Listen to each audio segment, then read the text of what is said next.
Yo, what's up everyone? This is Twizzy Digital. Oh, hold on, let me fix the audio. Granted, my audio, if y'all been in this channel for a while, y'all know I'm still not the best with the audio. A lot of trial and error. Let me see.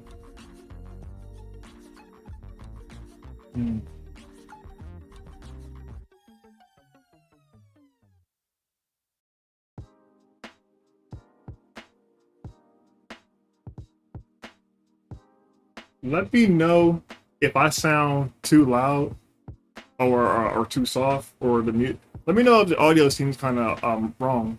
Let me put that in the chat just to make sure.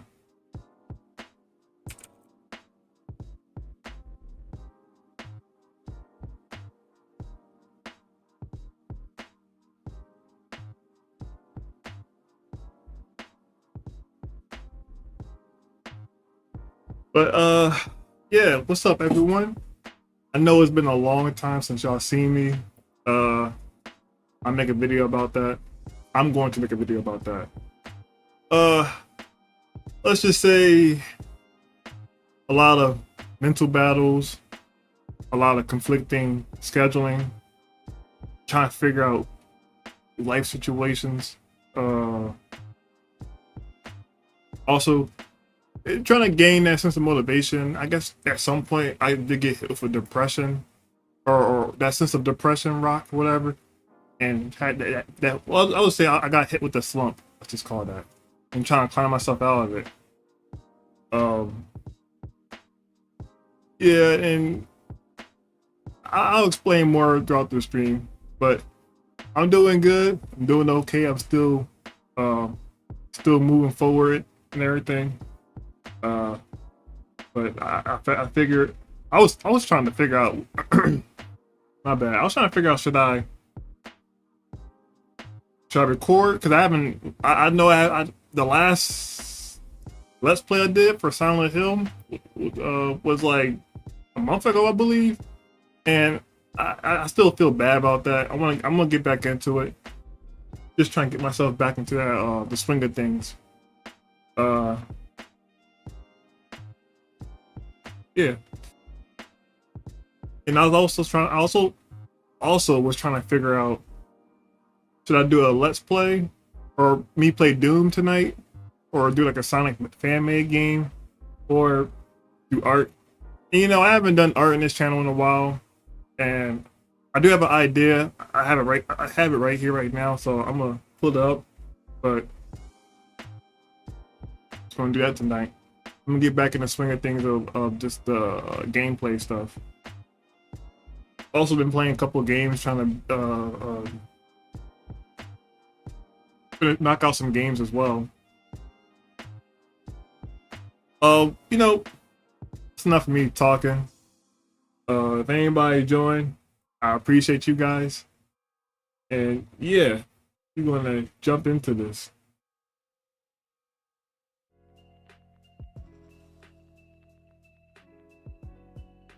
Yep, this is what I'm working on. I will, as you can clearly tell, I've been playing Expedition 33, and I absolutely love the game. I love the story. I love the hook. I love the pacing of it, the combat. I like the environment. I like that like it's like a double A team indie team working on this. Um, I like what else I like. I like the characters. I like everything about the game. Okay, I have some minor things I have towards it. Majority of it is fantastic. I'm enjoying myself. I thought I beat the game, but I didn't beat it. I'm at the last stretch of it where you get to fly with SK and travel to like the floating islands and stuff. Um, yeah, I'm enjoying it so far. Make sure.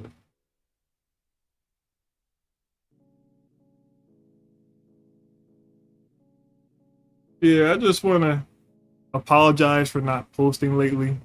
I know it's been a while.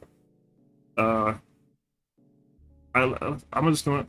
I don't want to keep apologizing because I keep doing this. I'm trying. I want to get better at this, but some life stuff. It could be kind of trying to juggle life stuff and time management. It can be a struggle.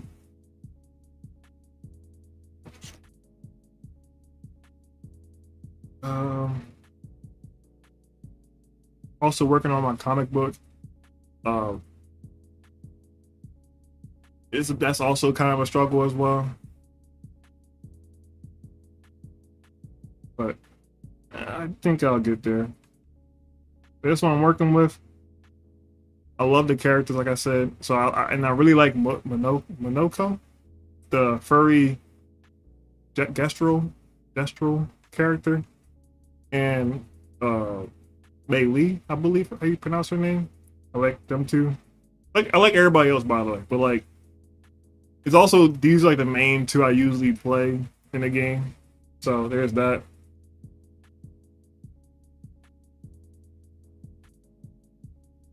You know what? I'm gonna pick my own music. Well, I ain't changing this music. I ain't trying to get copyright, but like, let me where is it?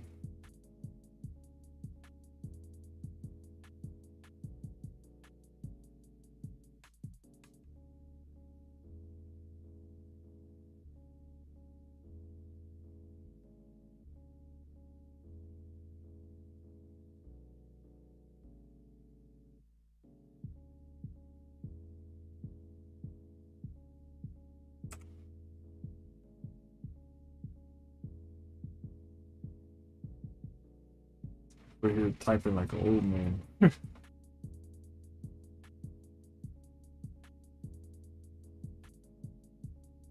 I can listen to that song that's playing in the background. I'm gonna listen to some good old Kendrick.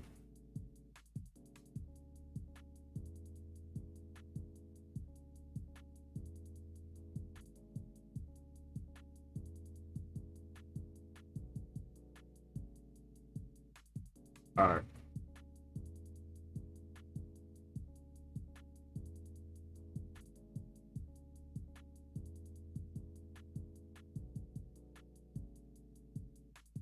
Actually, let me put reference.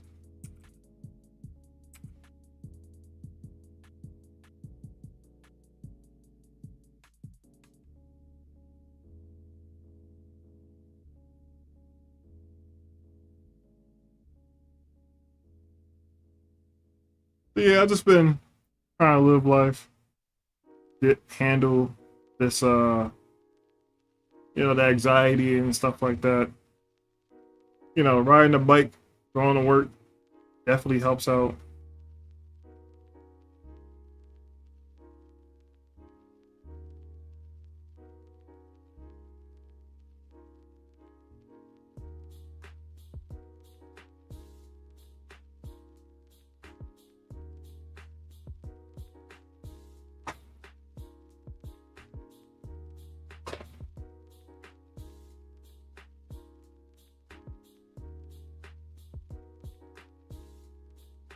What I am going to get is what's it called?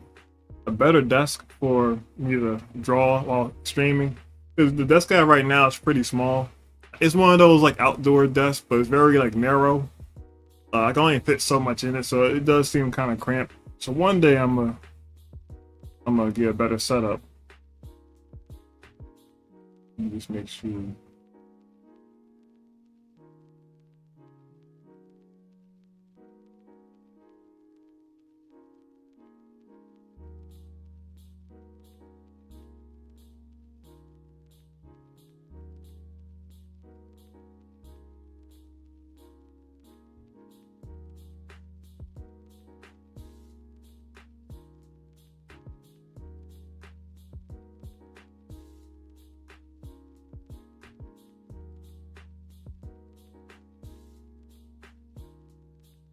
Hmm.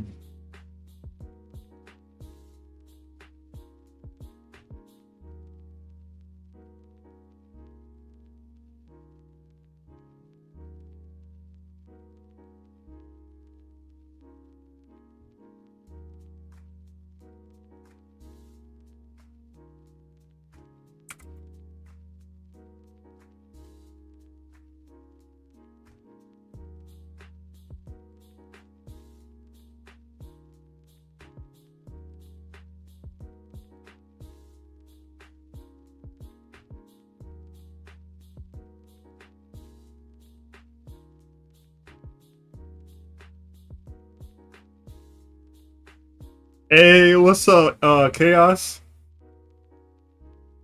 Yo, my go. I've been seeing you stream, watching your streams, playing Sonic. I've been moving through. I'll say I'm pretty good. I'm okay. Trying to get through stuff. I got a new job. Trying to save money up so I can like get my own place. Uh, one of these days I'm gonna get my own place. I'm just hopefully this year. Hopefully.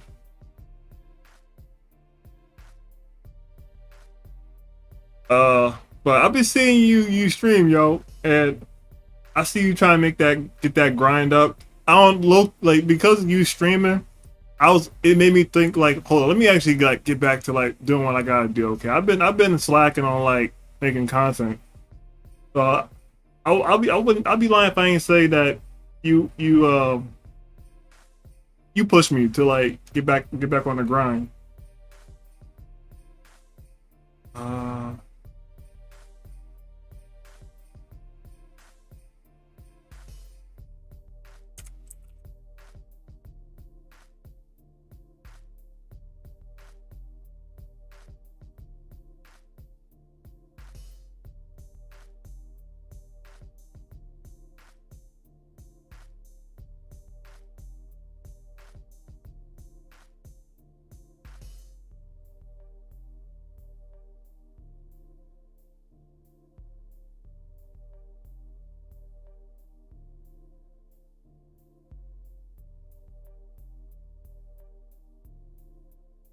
Really, yeah. Watching you stream was like make realize like, hold on, let me actually like get back to like streaming again. I've been slacking.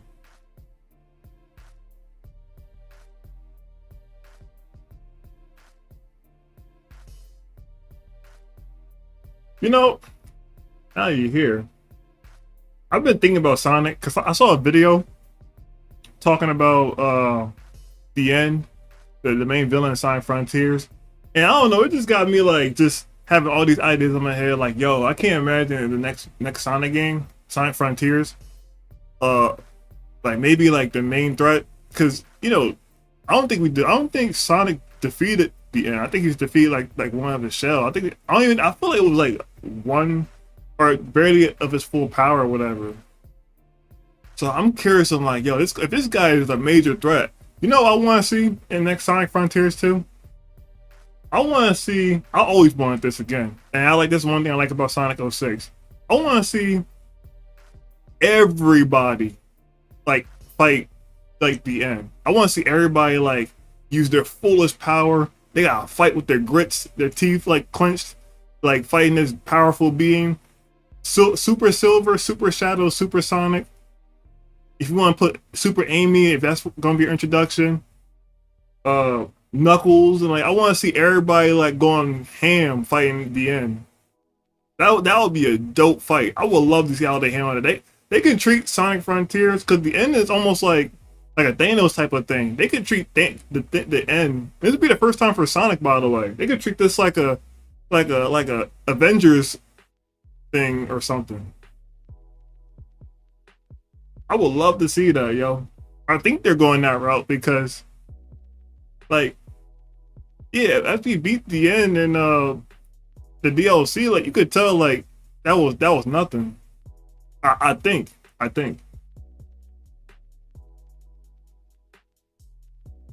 Speaking of Sonic, I gotta catch up on. I haven't seen the latest two issues of Sonic comic. I've been broke lately, but now I got this new job. Once I get paid, I'm going to check on the latest issues of the Sonic and Justice League comic.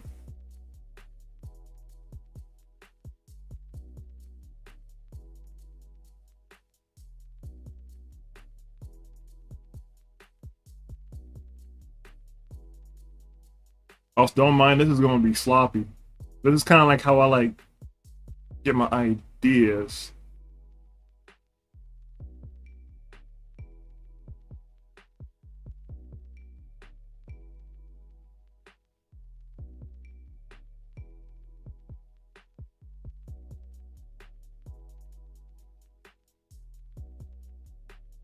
Their outfits are so party. I don't know what's the word for it, but like a bunch of parts stitched on together.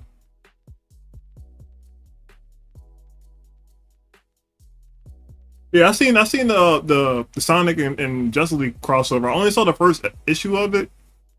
Let me see if I can find it.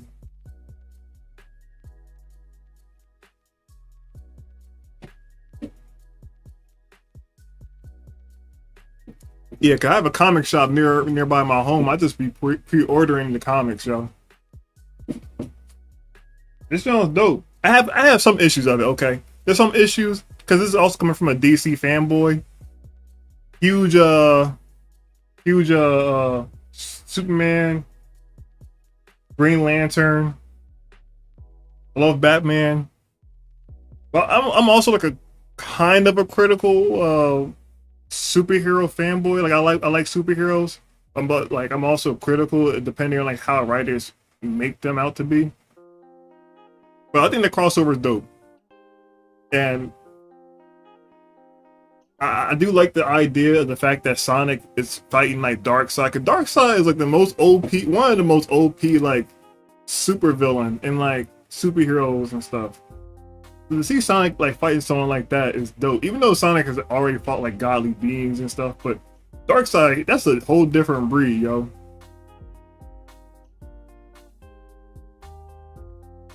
Speaking of which, that's like one of the things I wanted. I want in the next game. Like the boss fights for Sonic Frontier is dope, but I want to see smaller characters fight each other. like Sonic and someone his size or whatnot is like fighting each other in a cool boss fight. I swear I've been saying this for a long time, but Sega or Sonic Team should take notes from uh Dragon Ball Kakarot. Uh, is it Dragon Ball Kakarot? I could be naming that wrong, but I would like them to take notes for that because that one does a good job of like one to one, like still like same body figures, like they're both the same height, enemies, and like it show you trajectory of like if someone's gonna attack and everything. I like that. Uh, I just don't want everything to rely on big monsters they fight against. Like I think Shadow Generation did a good job of at least like what they did with the whole Sonic or Shadow versus Mephiles. But that was more like that was not like on the in the vibes of Sonic Frontier. That was more like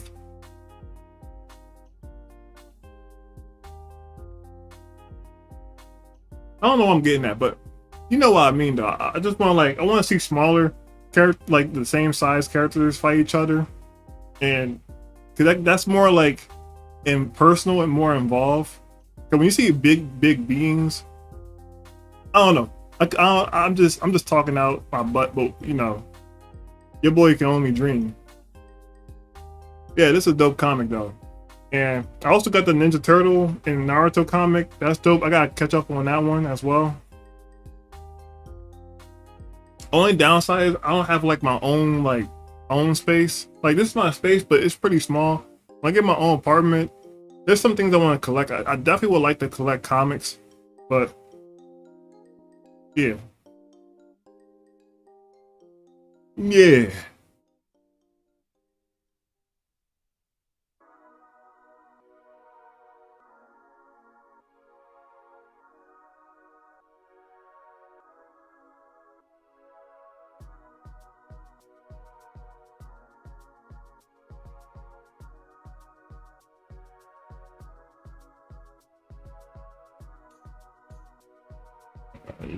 Outfit's gonna be kind of high.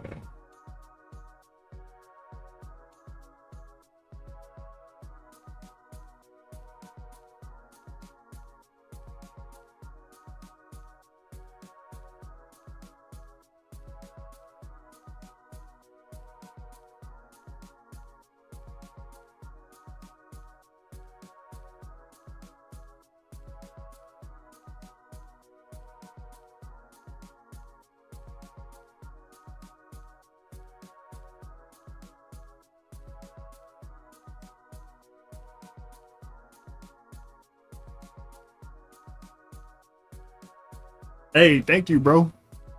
I appreciate the support. Let me just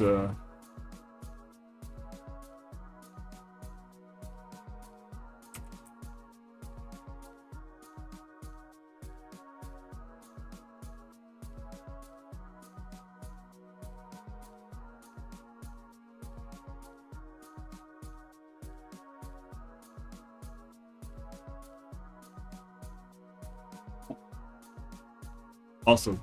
Even though it's rain, it is toasty and humid in my room.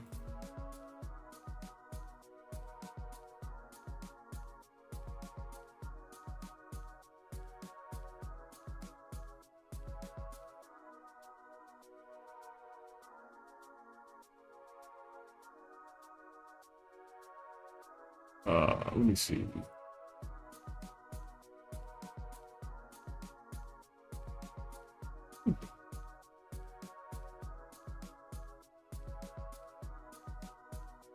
Also, I can't. I gotta do better at walking poses,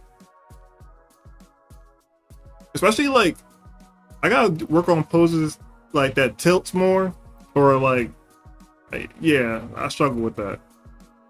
I don't know if like does she look right. I also try to figure out because she is on the short end. Granted, she is a young. I was about to say young bull. Yeah, she's a young bull. Screw, I'm gonna say it. She's a young bull.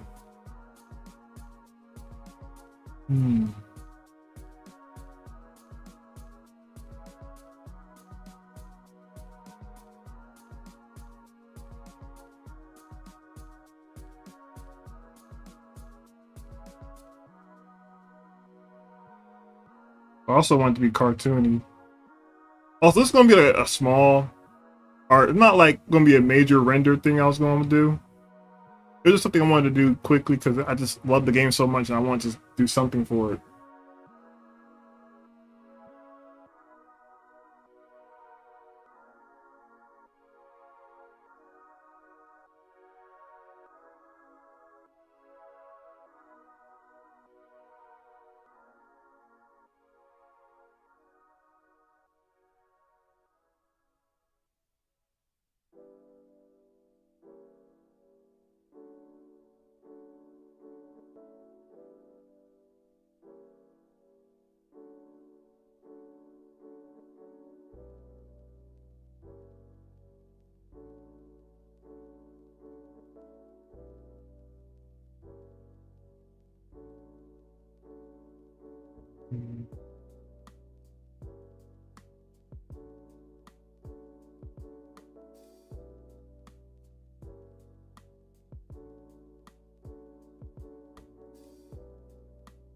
Now, of course, it's my avatar, so he's gonna have long legs.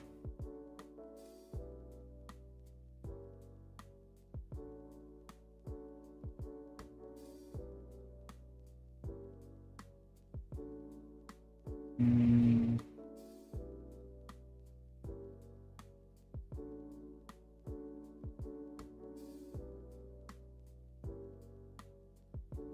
But I'm gonna get back to doing my. You made a game? What? Wait, wait, don't. I didn't know you make video games.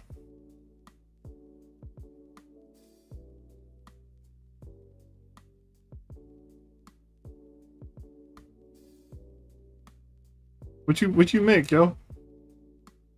I didn't even know you did stuff like that.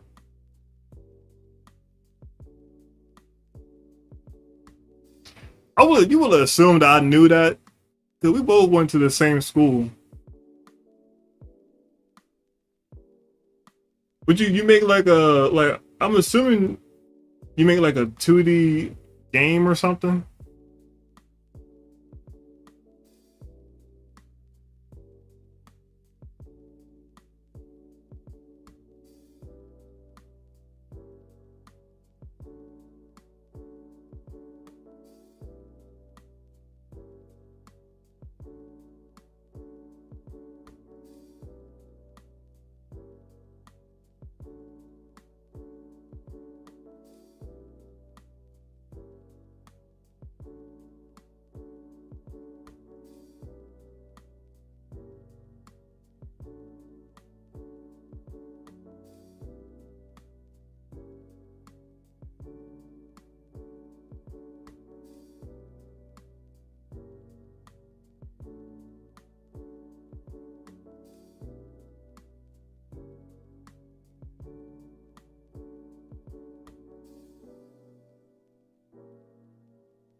What indie games gave you those inspirations?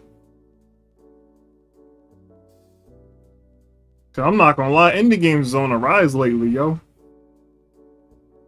You might hit a jackpot for real, if you ask me. Expedition, that's a Expedition. I'm trying to think of other like double A or indie games lately, at least this year or lately. That's been like, oh, I can't think of it at the moment, but I know Expedition's one of them. But I know the plethora of indie games that's like I know you know the price hike, like, and so it's gonna be less inclined for people to buy like full price games and end up buying like low end games or low price games. My bad. But shoot, listen, bro. The waves is high, and it's probably gonna be there for a while with these prices. So if you shoot, I'm pretty sure like you got a chance, man. You got a chance to hit a jackpot, yo. I'm all for you reaching that point too. I believe in you.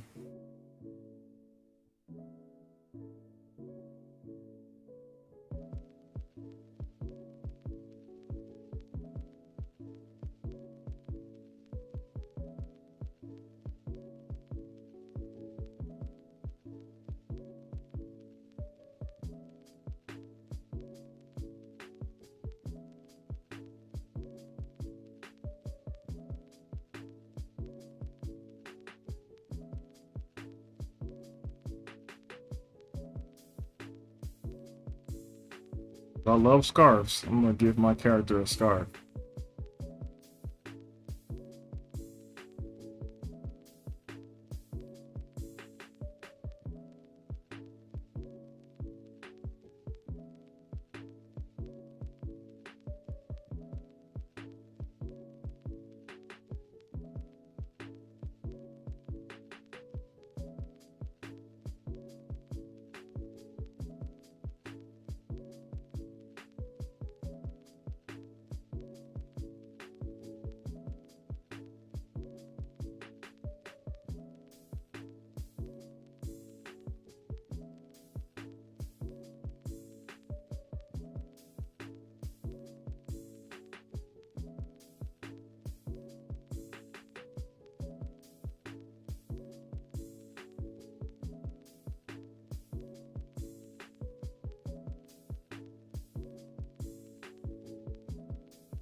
Oh, that'd be dope. That's like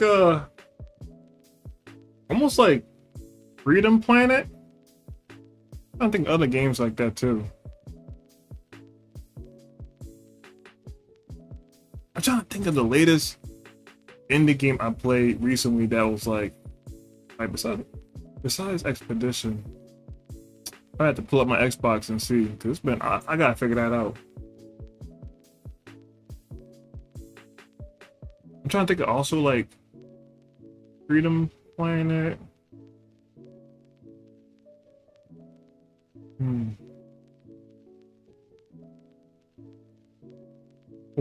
Wow, water bottle. Speaking of which,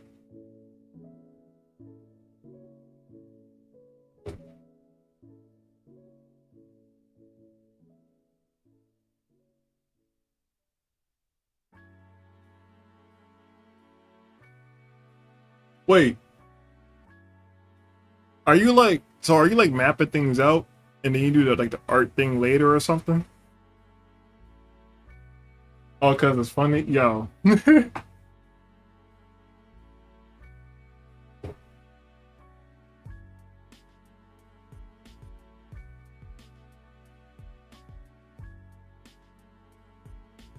Hold up.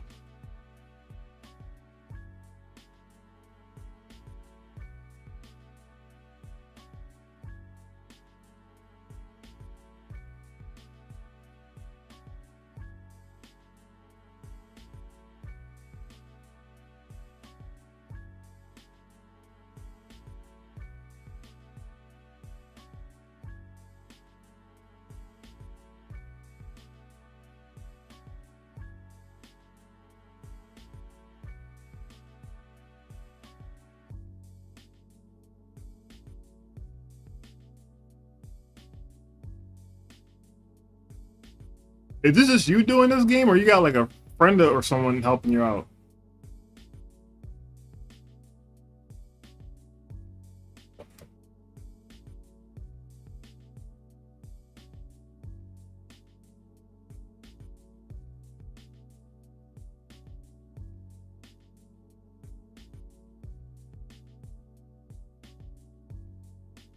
I could find a.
Hey man, I like the grind.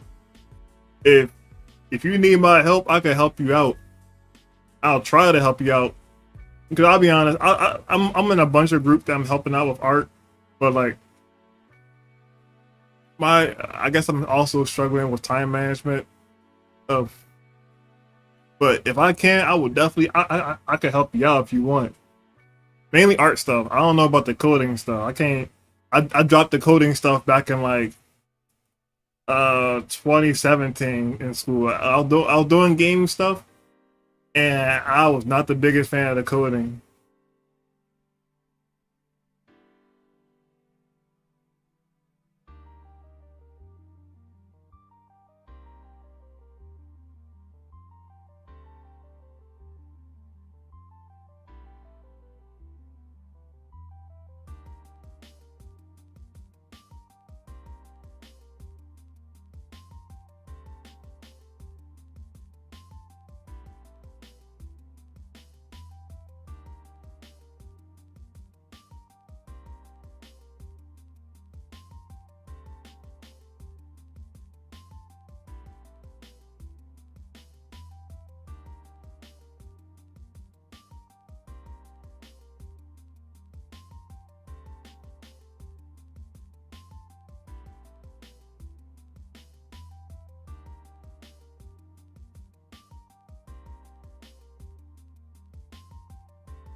Yeah, I guess that's what also my big enemy too is time management.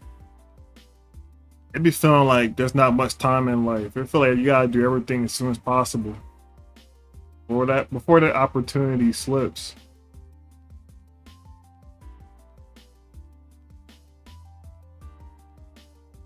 Yeah, that should stuff like that is what gives me anxiety for real.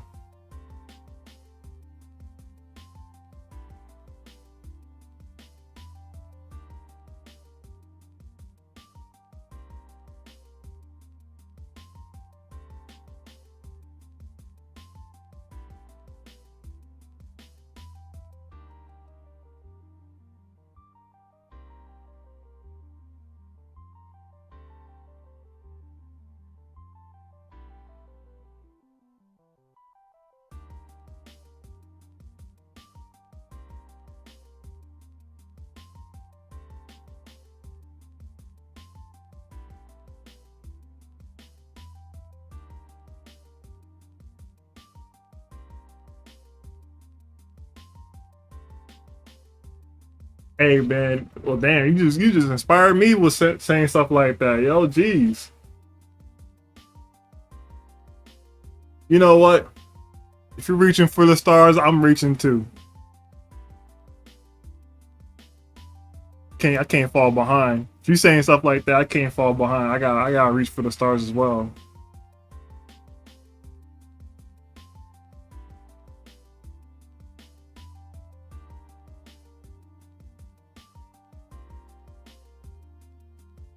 About to have me hustle like crazy, like 50 Cent.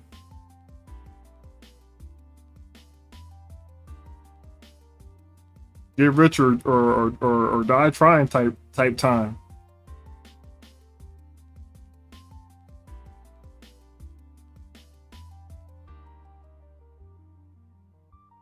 Man.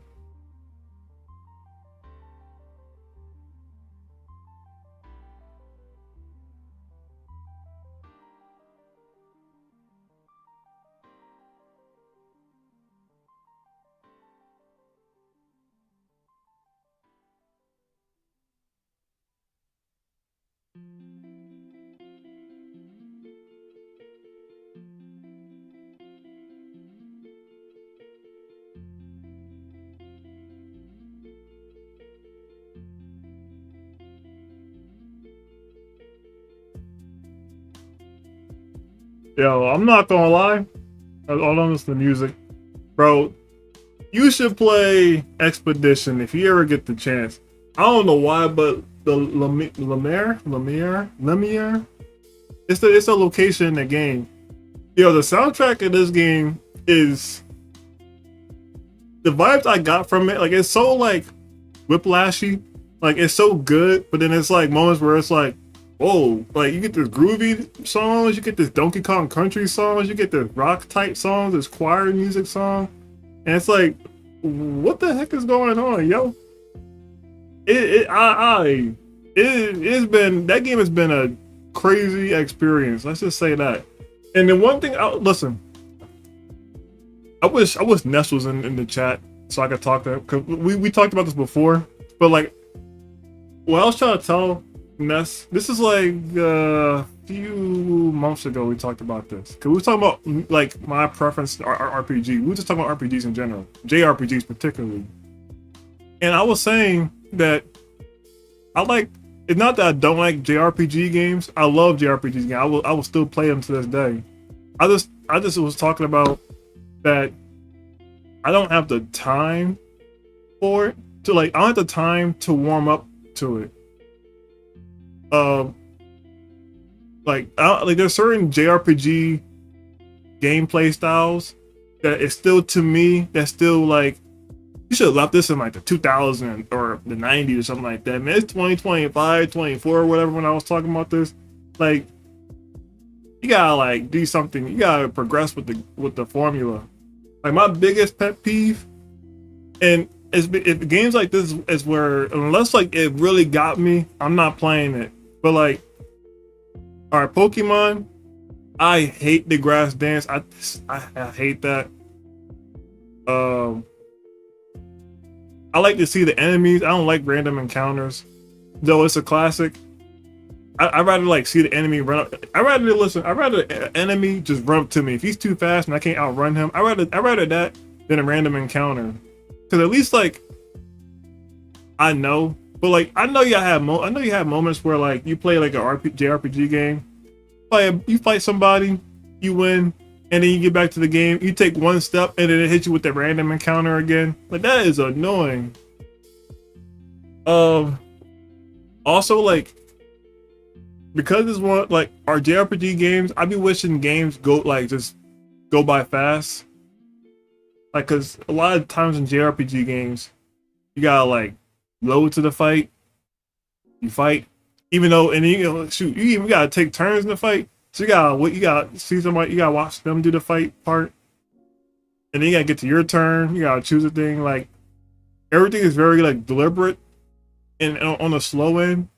Now some games do a better job at that, but some games, boy, like when a game match starts, like everybody got their little animation or whatnot. It's like I just want to skip and fight, because especially like if you're trying to grind to like level up yourself to like fight somebody that's like overpowered than you, or you trying to grind for something.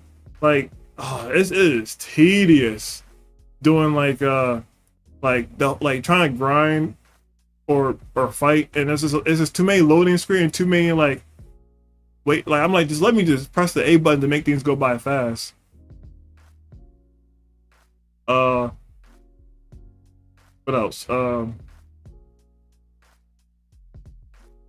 also have a funny pet peeve of RPG games starting off in the forest. Like, I know I talked to my girlfriend about this, and I know we laugh a lot about this, but I am serious about this. I can't stand when you give me something cool and you throw me into a forest, and the forest is just so like there's nothing going on in the forest. It's very like uninteresting, and there's like a bunch of small pockets of interest, but I can't, man. I can't deal with it, man. I can't deal with it. Yo, what's up, Ryan? You know what I'm talking about when my issues with JRPGs. You talk to someone and like this boring environment, and you want to get to know the world more, but they want to make you do like mundane quests, and it's like, it sucks because, see, if you play one game like that, that's fine. But when you play like games after that does the same formula, is when it's like I'm sick of that. I think what was the last? So this is I would count this as a JRPG, Expedition 33. Yes, diverse areas, but also like yeah, diverse areas, and I'm trying to think of what can it be. Cause there's sometimes I'm trying to think.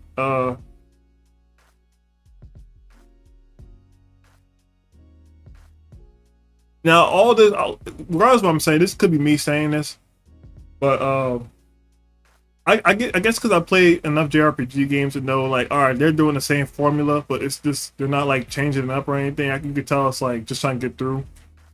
I get bored that too quickly and then move on. Like you gotta give me a good hook. Let's just say that a good hook, good environment, good humor, good like world building without like mundane tasks. Uh, Expedition is listen. I'm before I get to Expedition. Like I know like I played a Mori. I know. Listen, I'm glad you mentioned that, Rye, because when it comes to JRPG, like I grew up playing Atlas games like Persona. Well, I ain't play. I played a little bit of 4. I didn't beat 4. I played a little bit of 5, like barely 5. I want to play more, but the pacing of it was long, man. Like it's one of those games like JRPG games. You gotta commit, but the older you get, the more hard it is to do so.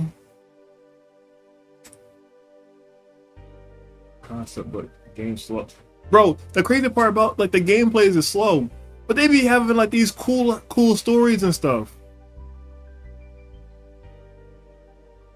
Like Persona 5, I hear so many good things. And when I was playing, I love the game so far. When I played it, it's just at the time it was hard to commit to it because I had other things to do. I think when I was playing Persona 5, that was around a time where or when I had it. I think I was in school at the time, so I couldn't even like invest that much time into playing it. Uh Yakuza Like a Dragon 7. I love the hook of it. I like the world. I love the character engagement, like everything. And that's another thing too, because like when you play enough JRPG, you realize Japan's characters, Japan's characters in the RPGs. I may be saying that wrong, but like they're very formulaic. But you're gonna have the you know what I'm talking about. I could list things like you're gonna have that can't even think of it. Dang, I'm doing blanks at the moment. Jeez. What I'm trying to get at is like the characters, like from they're very formulaic, like their personality. Like it could be like you get the what I'm trying to say is tropiness, very tropey, like Japanese RPG tropiness. Yeah, you know, bro, you know what I'm talking about, right? That is true. Like that's the thing. You gotta commit to it. You gotta have like. But I guess though, it could be hard for me though because you know, as a person who do art and content creating and work, like I guess there's just a lot of like I don't have that much time to do so, and that gets worse over time when I'm like it could. Now that's what I mean by it could be me. Power Rangers forever, yo.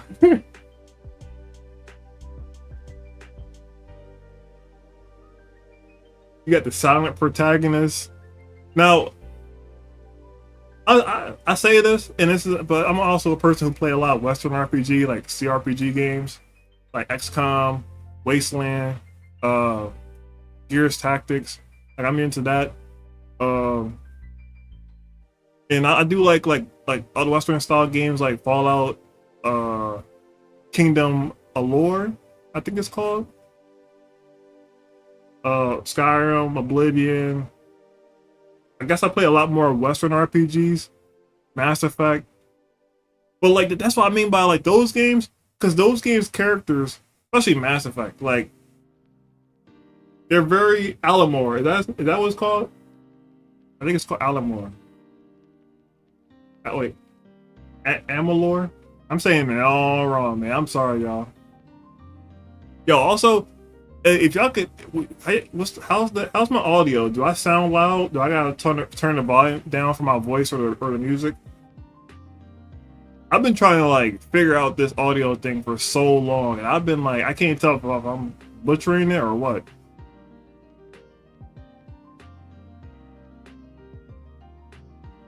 I'm good. Okay, I was making sure. I be watching my YouTube videos, and I can't tell if like, do I sound like Androidy, like very like it's slower than it.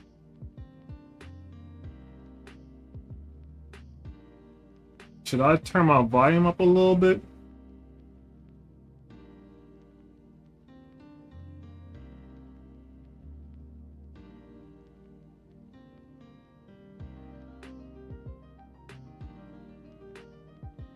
Yeah, because I be seeing some videos and it's like, should I have my videos cranked or not? I'm not sure.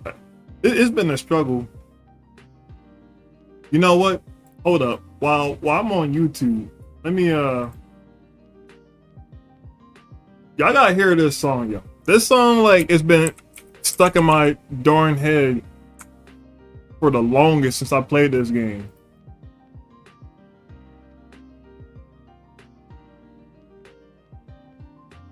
Man,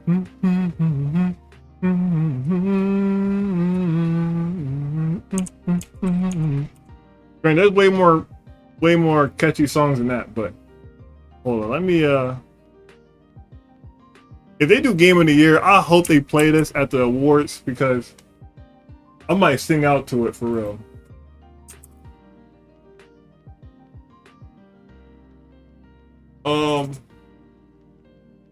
Yeah, RPG. I do want to play I'm all over the place, but I do want to play Persona 5 one day. Cause that looks interesting. And what I played so far of it, I like the story and the concept of it. This is coming from a person who plays more Shinigami games. I still have yet to play Shinigami 5, but that's because I bought that on the Switch and didn't realize it runs like butt to me. And I found out it's on the console, Xbox, so I'm gonna get it soon. But RPG games, man, you gotta like play those like once a year, basically. Where I'm at, it's a struggle.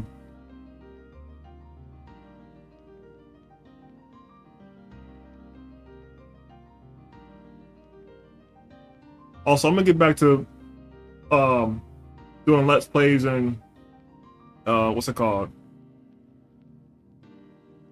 Get back to I'm gonna get back to doing let's plays. I feel bad. Yo, you need to finish Baldur's Gate so I could talk to people, man. You don't know how I feel like a darn psychopath with all these like stuff in my head about the game, how much I love, and you ain't beat the darn game yet. Let me help you beat that, yo. I need to get that game just so I can play with you. We gotta get you up, catch you up on the game, man. You're making me mad for real, yo. I might have to swing at you one day.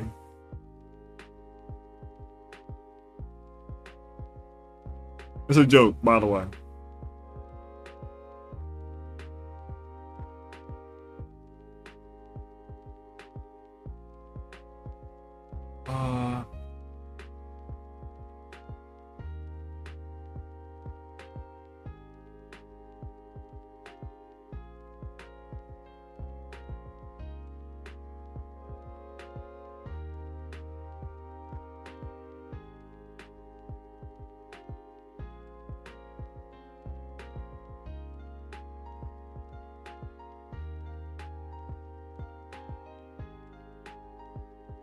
You would be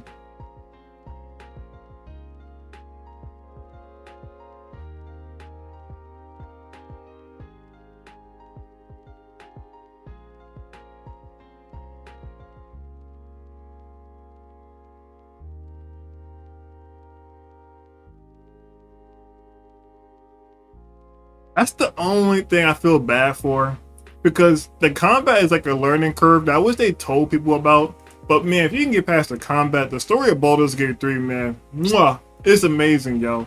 If I'm definitely playing that game again, because like that's the closest I was going to get to that Lord of the Rings feeling in video game format. There was moments where it was epic, yo.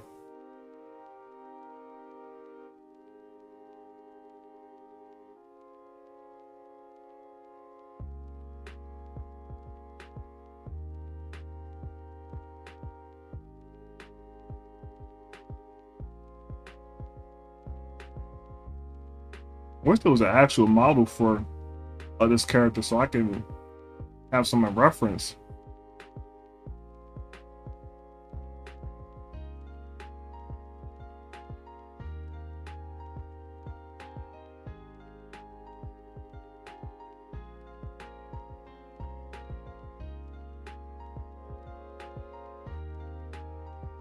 Hmm.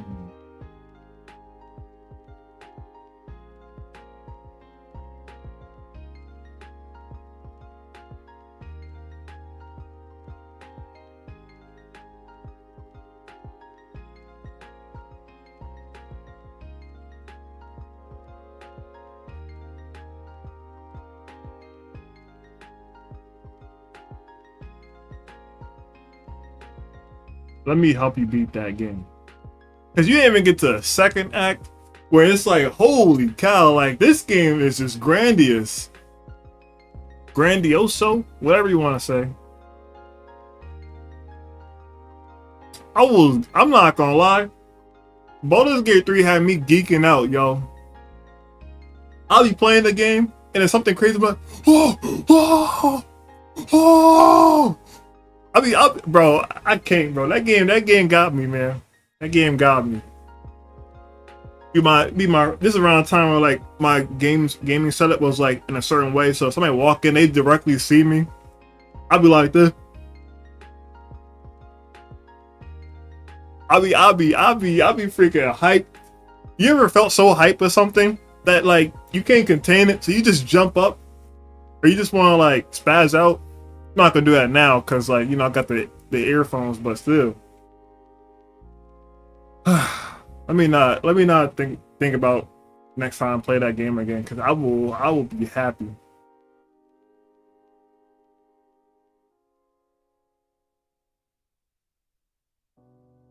Hmm.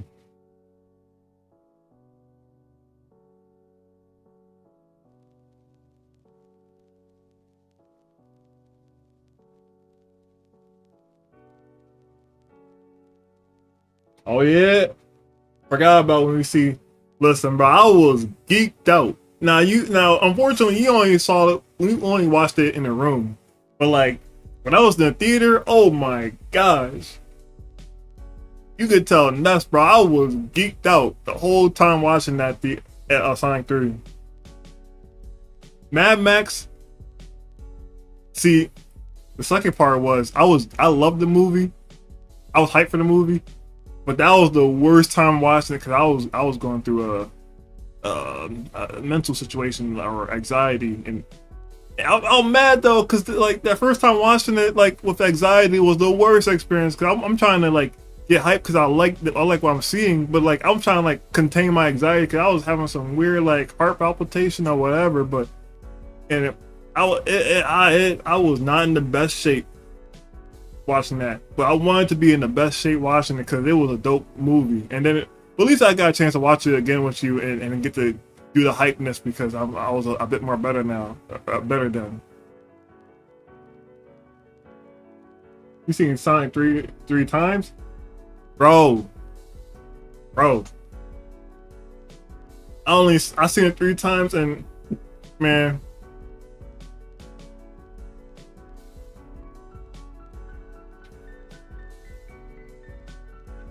Oh, I'm listen, bro. Compared to how it was last year, I still have moments here and there, but it's very small. But definitely, like I am nowhere near as bad how I was last year. Last year, Like my mental got the best of me that it made me like I felt like I had no control. Like my body would just do things, and I would freak out, get crazy panic attacks, or I couldn't like hang out with people. I had to like avoid things because it was the worst. I struggled last year. Like if y'all watch my streams or a let's play last year, like I'm telling y'all right now, I was trying my hardest to look normal. But sometimes things crack. You heard me burping a lot. That means like I'm feeling like low-key anxious. And I can be anxious about life stuff, whether it's like my biggest anxiety comes from time. Time, death, big world stuff. My anxiety comes from a lot of that. And sometimes it just hits me randomly. But yeah, but so if you watch my old videos or streams, like if you catch me burping, that's also because I'm like low-key anxious. If I'm quiet, like a little too quiet, it means I'm anxious, and for some reason talking requires too much energy. But I didn't want that to stop me from making. I didn't want that to stop me from being productive, because that's one thing I learned about when you go through stuff like that. You have to push yourself to do something productive. Otherwise, like you could be stuck in that like depression or anxiety depression jail, I will say. You know, I was watching Maximilian. Granted, I watch Maximilian all the time. Like he's one of my favorite YouTubers. Listen, this gonna sound like crazy, but like I admire and inspired by Max, like his life, you know, friends, family, like how he does things and stuff like that. Like I inspire for that. Same with like Angry Joe and stuff like that. So my bad, I'm gushing over like these YouTubers that I've been watching for a long time. But yeah, I think I saw Maximilian talk. He was playing Expedition. He was talking about anxiety, and he talked about how he deals with it. And it's just weird to like see like someone like a big status celebrity. Like I know we all go through it, but it's another when someone actually says it instead of like people like speculating whether if the person is or isn't.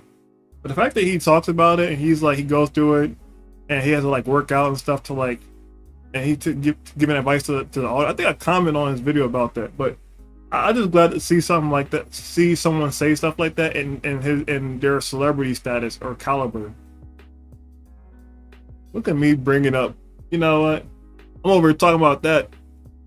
I could be talking about, I guess it's okay to talk about that. Ain't no shame in being a fanboy.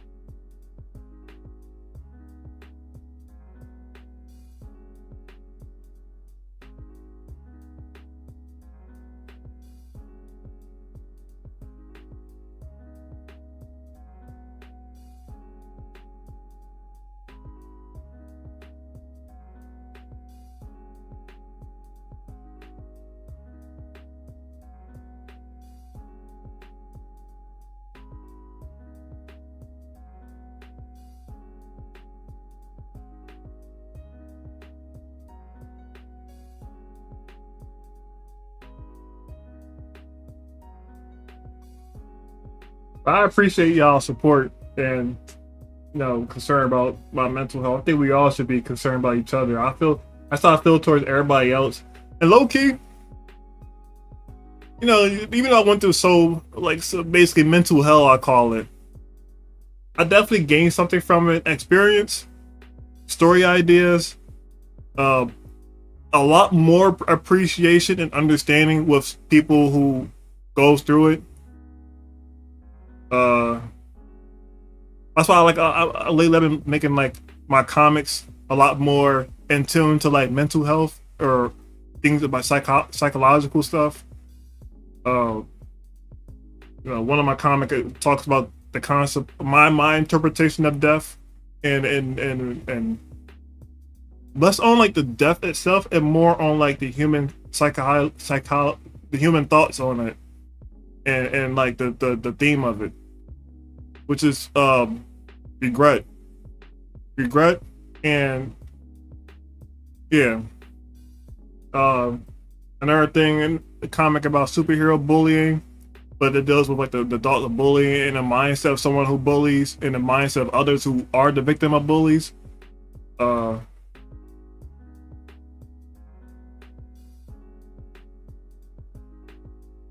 yeah,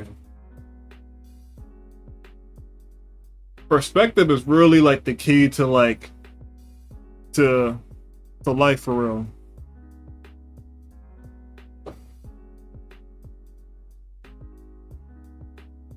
Also, I just see I'm looking at the pool and the fact that it's half and half. I need to see a tiebreaker on that. Granted, I guess I'll break the tiebreaker because I'm going to choose cartoons because I like anime. Don't get me wrong, like, I love both of these. Um, I prefer cartoon over anime, mainly for my cup of tea. Is I like more uh diversity in the styles, art styles. Um, Also, like, I'm not too big on everything humor in anime. Uh,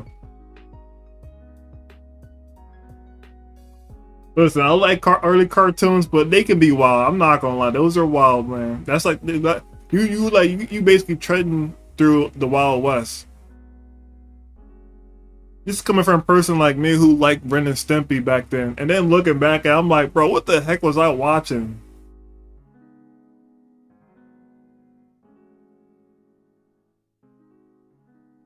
I guess anime to me sometimes what you just said come across as copy and paste.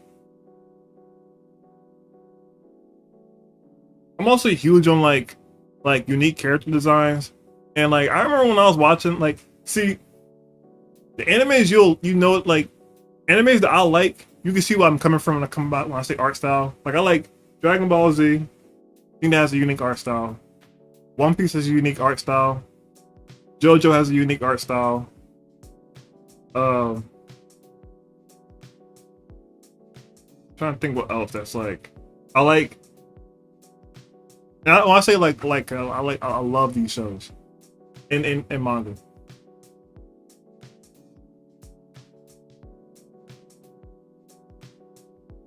Uh, some are about salaryman and random concept. Those are like branching out concept wise. Yeah, I can still watch anime that aren't like unique art style wise, as long as they give me like a cool like.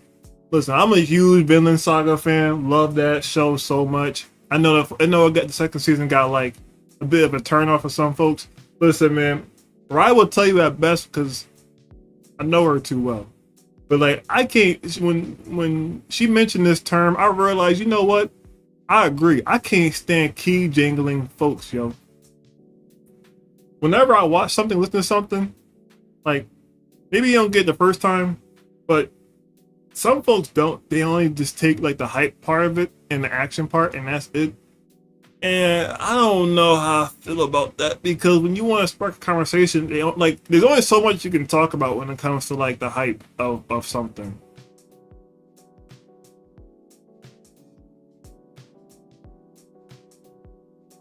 Working condition, which I get. See, I didn't watch enough isekais to like to like know more about the stereotypes and stuff. Don't what? Yo, yo, Robbie having some funny like like insults. I don't know about I don't know if you call it insults or like remarks.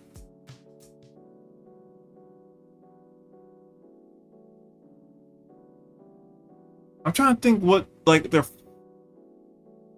Inuyasha's the first isekai show I watch, but I'm pretty sure everybody watched Inuyasha. So like, I'm trying to think of like Is there another isekai that I watched?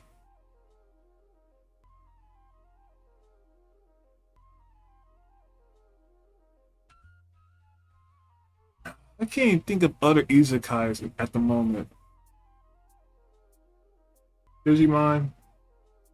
See, I ain't watched Digimon like that. Would Code Will Chaotix counts too?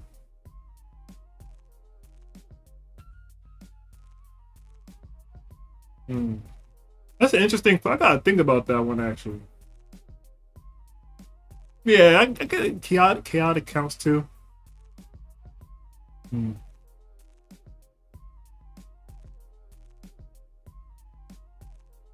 Can't think of any other thing that was like that's isekai.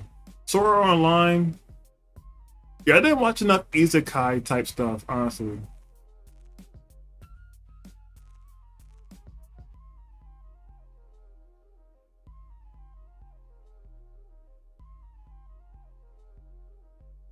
You played a Digimon mod in Minecraft? I didn't even. That's kind of interesting. I want to know how that's like. I be forgetting you can mod Minecraft. It made it a lot more accessible to do that now. You playing it? Oh, okay. Yo, did you watch Minecraft the movie? What you think of that movie? Oh wait, yeah, I forgot. Okay, I did watch that too. Ghibli movies. The movies are really dark, and I kind of like them. Very thought provoking.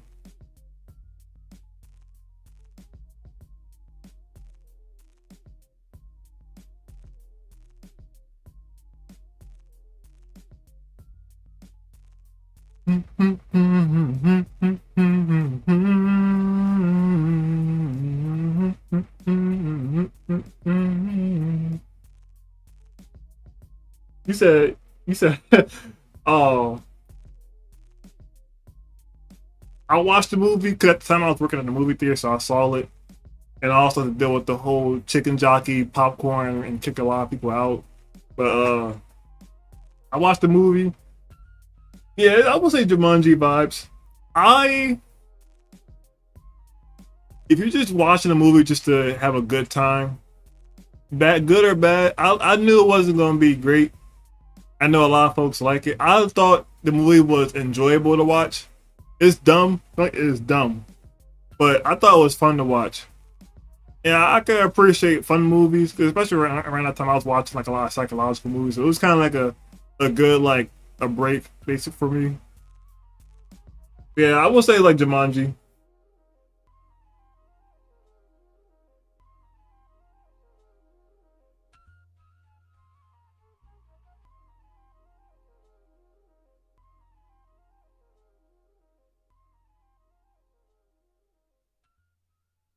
Also, I'm gonna get done with this art. I'm not gonna fully render this out. I just want to get the sketch done, and then I'll like render out later.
I listened to a bit of the song you posted. The tone feels familiar, but I can't remember this. Near. Yeah. Oh, I just remember. I got finished near Automata. I got like halfway through the game, but that was like shoot, that was 2020 if I remember playing it. So I gotta play. I'm gonna have to play all over again, again because I don't remember squat. But I remember playing it and loving it. I got caught up with something, so I didn't get a chance to finish it. I'm gonna cry. Shoot. I already have enough games that make me cry. Like Expedition. Also, Chaos, if you're playing this Expedition, the game's gonna get you in your feels, yo. Multiple times.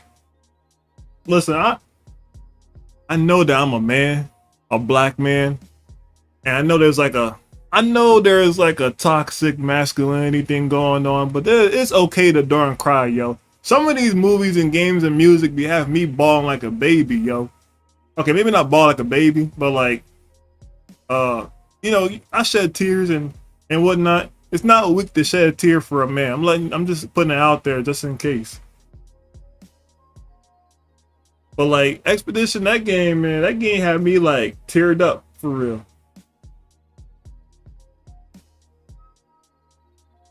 And then you got sad moments, and then they got like good music to make the sadness even more sad. If you play this game like Stoneface, I'm just like, bro, just let it happen, yo. Let the feels come out. Let it happen. I know there's a cult. I know some folks see it as a weak thing, but like, in my opinion, I think it's weak when you're trying to like hold your emotions to look cooler or something. Like, I'm not sad, and then you just like, man, that's whack, yo. And and people who do that stuff, that's not good. That's not good for your mental health. It's gonna blow up on your face in the future. You bottling too much emotion. There's only so much a human can like can hold when it comes to like emotional stuff. There's only so much.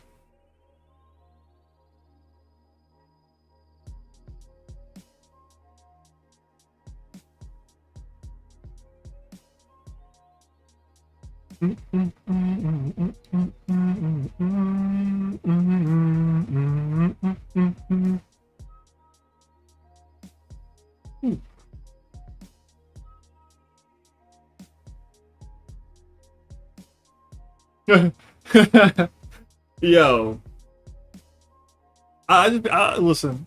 I don't go on TikTok. I'm more of a YouTube guy, but like, uh, I go on Instagram a little bit here and there. I saw a video of like this guy talk about like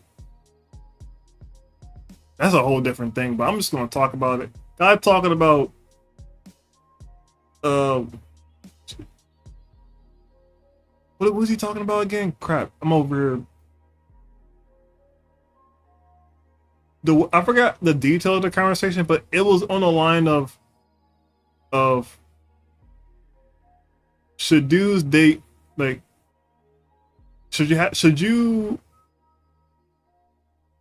have a partner who's like less intellectual or whatnot than you?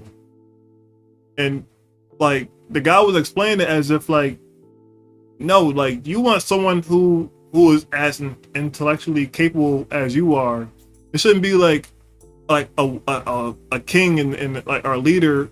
I'll say king leader, like a one-sided partnership. It should be like both sides working together. And then the guy gonna call him gay for that. Like, like, like what? What? that is true toxic masculinity. That is true toxic masculine.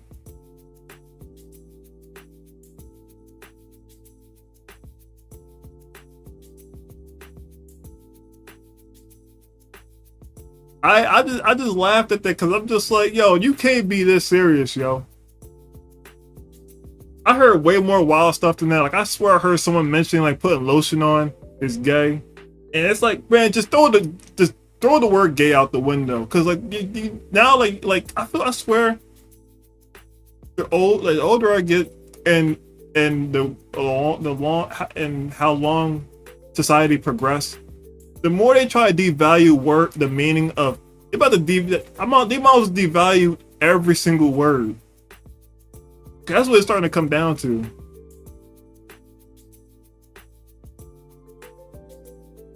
Yo, what's up, Luna? It's been a while since I've seen you, man. You missed it earlier. I was talking about Sonic and what I want from like Sonic Frontiers 2 and stuff. And I was talking about like Expedition 33 is an amazing game, and that's the type of JRPG I'm looking for, especially nowadays that I don't have much time. Like I think the game does a good job with time management. Oh yeah, congratulations by the way, yo. Got yourself a graduate here.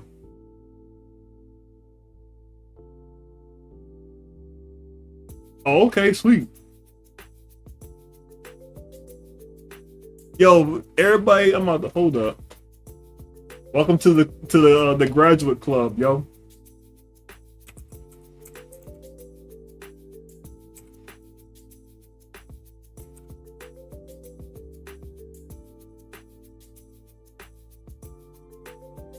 We're all in this together.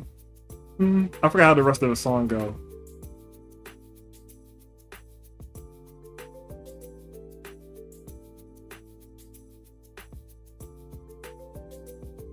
Yeah, I heard like if you put lotion on, that you're gay. You wash your butt, you're gay. You trying to think what else. You know what I mean.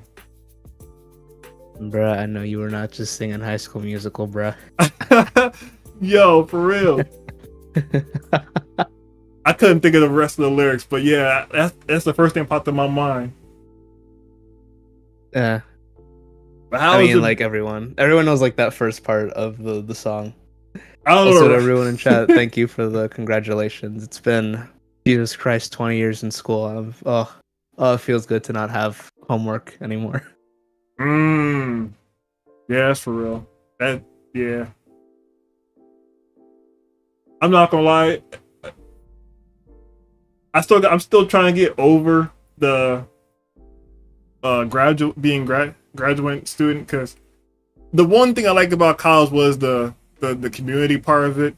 I guess I just have to figure out my community when it comes. Well, I guess I have my community, but I guess because community in college is a lot more closer by than it is when you're like living on your own and everybody's like done with school and stuff. Now it's all about get-togethers and time management. Yeah, that's fair. That's a fair thing. That is the one thing I'll miss, is you really do feel that sense of community when you're in school. But you know, things change. Things have to move along. So yeah, you know, it is what it is. You'll meet new people in your life. So, but you a free man. How you been? Yeah, well, quote unquote free, because you know that, and then all the adult shit. But I'm like, hey man, at least when I'm reading a book or I'm writing something, it can actually be something I give a shit about. Yeah, yo. Not just like some random crap. I mean, like the last thing I had to write, I liked for my Western cultures class. I decided to write a paper on the Boondocks, and that was fun because I got to watch Boondocks again. They let you write a paper on the Boondocks? That's yo. Because my topic was why it's still relevant, and there's a lot of good evidence on why that show's still relevant. Oh yeah, I'm glad. Yeah, of course. Yeah, there's like a couple things where I'm like, you know, like the characters mentioned MySpace. I love the Booty Warrior episode, but some of the jokes in there are not for everyone. I'll say that right now. Yeah. I still think that shit is hilarious, and I think it's a good thing to put Tom through as a character. But I would not blame someone for being like, I can't get jiggy with this. I'm like That's fair. Yeah. Also, Ryan, you That's cool, funny, man. yo. I just saw your message. But then, what have you been up to? Because I think the last time I talked to you was like 3 or 4 months. Because I was just grinding the whole time Shoot, with a bunch of stuff. I'm trying to figure myself out as well. I thought I had things handled, but then like life, work, and everything. I'm just now trying to get back on my grind with like art and content creating stuff. No, that's fair. That happens. That's gonna continue to happen. Like, Yeah, regardless, it goes through every creative. So but yeah. I'm doing pretty good. I'm doing this art because I love this game a lot, and because of that, in my mind, I'm like, I gotta do the art, man. I gotta do the art for it. you've been talking about this for a while. Let me look this up on Steam. Bro, Yeah, I same. gush over this game, yo. Like, I was like I said, I was talking to Ness about this a while back because we was talking about like JRPGs, and I told him like my type of taste. And at first, I think Ness got the wrong idea about me, and I was trying to convince him that like, no, I like JRPGs, and I still play it to this day. I can't get over some of like the JRPG gameplay tropes. Like some of them, it's like I can't do it no more. I don't got the time for it. Like I think for me, pacing matters. The speed of the flow of the gameplay matters. The story matters too. I was talking about because one thing about Expedition does that I wish other games do, including like JRPGs, is hook me in the beginning of the game, yo. Like don't like have me like an hour or two in to hook me and stuff like that. Hook me immediately. Like That is pretty fair. Yeah. like it's good for it to like build up, but some of these JRPG games, because like I guess for me is that if I play one form like style of JRPG game, it's hard for me to like to enjoy the next one because a lot of JRPGs come across as like a copy from another or formula from another. Like nothing beats me more than the game starts off in the village, and then you fight somebody, and then like you get to progress, you get to like traverse in the forest area your first time, and the forest area is not the most it's world building, but it's not as interesting, and it is also kind of grindy. I always my biggest philosophy, and it's not just for games but everything, but my biggest philosophy is first impression matters. Yeah. No, that's very true. Yeah. But yeah, Expedition, man, it hooked me. Beginning of the game, it hooked me. The story and the stakes and like your objective and the characters all in the beginning, it hooked me. Like Final Fantasy VII also did it too. It does loses it for me around like after that beginning part. Everybody knows the iconic train section. Like that's the hook I like. But then after that part, it goes back to that forest thing. Not forest because granted, I gotta play the game again. It's been a while, so maybe I could be wrong on that one. But I remember it definitely loses me at somewhat. Maybe it could be because the side quests. Cause another big thing, I don't like mundane side quests, especially in JRPG games. Cause a lot of times, like Pokemon and stuff, you get the hit with the counter, either a random encounter or boss fight. You get hit with the encounter, and you gotta load to the fight, and then you gotta have your character's intro animation, and then you gotta like pick stuff. But after you fight, you gotta wait for your victory thing, and you see your levels, and then you gotta load back to the game, and like. That's cool and all, but when you get hit with that multiple times in like one zone, like it could be like a pacing deal breaker. I think that just comes from like the structure, because I feel like when what you're describing is, and like feel free to like call me out on it, because like I'm still like getting into RPGs, so I don't know like all the tropes. Yeah, But that sounds more like kind of older RPGs, Yeah. or stuff that was like on weaker hardware, see, like Pokemon, older Final Fantasy, and stuff like that. I'm okay with older games like that. It's more when newer games still do that. Mm. Like uh, I played One Piece Odyssey because I was hyped for it to be an RPG, and I played it, and I'm like, it's been a while since I played it. I forgot what my biggest issue was for that. It does a lot of the classic RPG styles that I was not the biggest fan of, especially like because that game came out in 2023, I believe. I remember like seeing ads for it around that time. Yeah. Yakuza got a bit of that too, but because and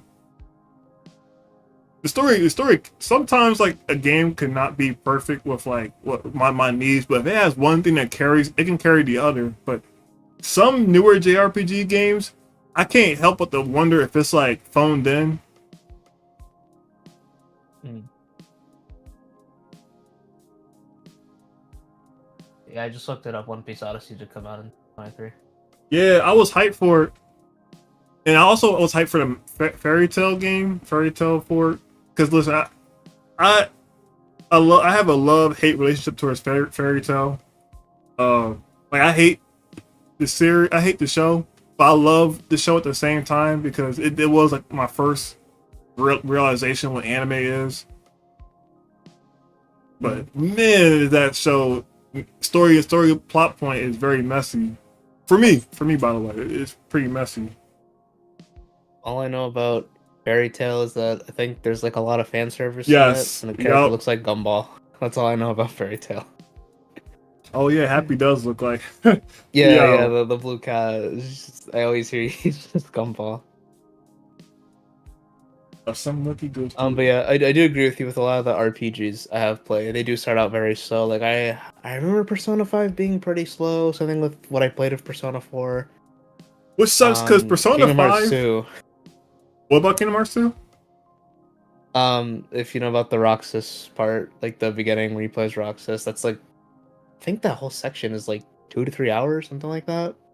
Oh, that game got an intro thing. Yeah, it's like an intro thing. So, Oh, okay. Yeah, Chaos Eater knows what's up. Bro, I want to play Persona 5 so bad, but like I need to find like a good pocket time to like play it. I know tomorrow I'm gonna start Persona 4. Finally, it's just been on my Steam. Now that I actually have like the free time to interact with other media again. Yo, tell me what you think of that game. I played a little bit of it, but I guess that was around the time I didn't have that much time to play it. From what I remember, I just want to say this now that I do like Persona 5. But I will say I did like the characters a lot more in 4 from what I saw. But for the dungeons suck ass. But I mean, like, if I'm being honest, if I'm playing a Persona game, I'm playing it for the story. So like, I'm not gonna dock too many points for gameplay stuff. Yeah. But I liked what I played so far. It's just when I was playing it, I wasn't like in a very good headspace. So, but now I'm fine. So you know what? That's also true. To play that. Because I think also like it could be that like when I was playing these games, I wasn't in the best headspace too.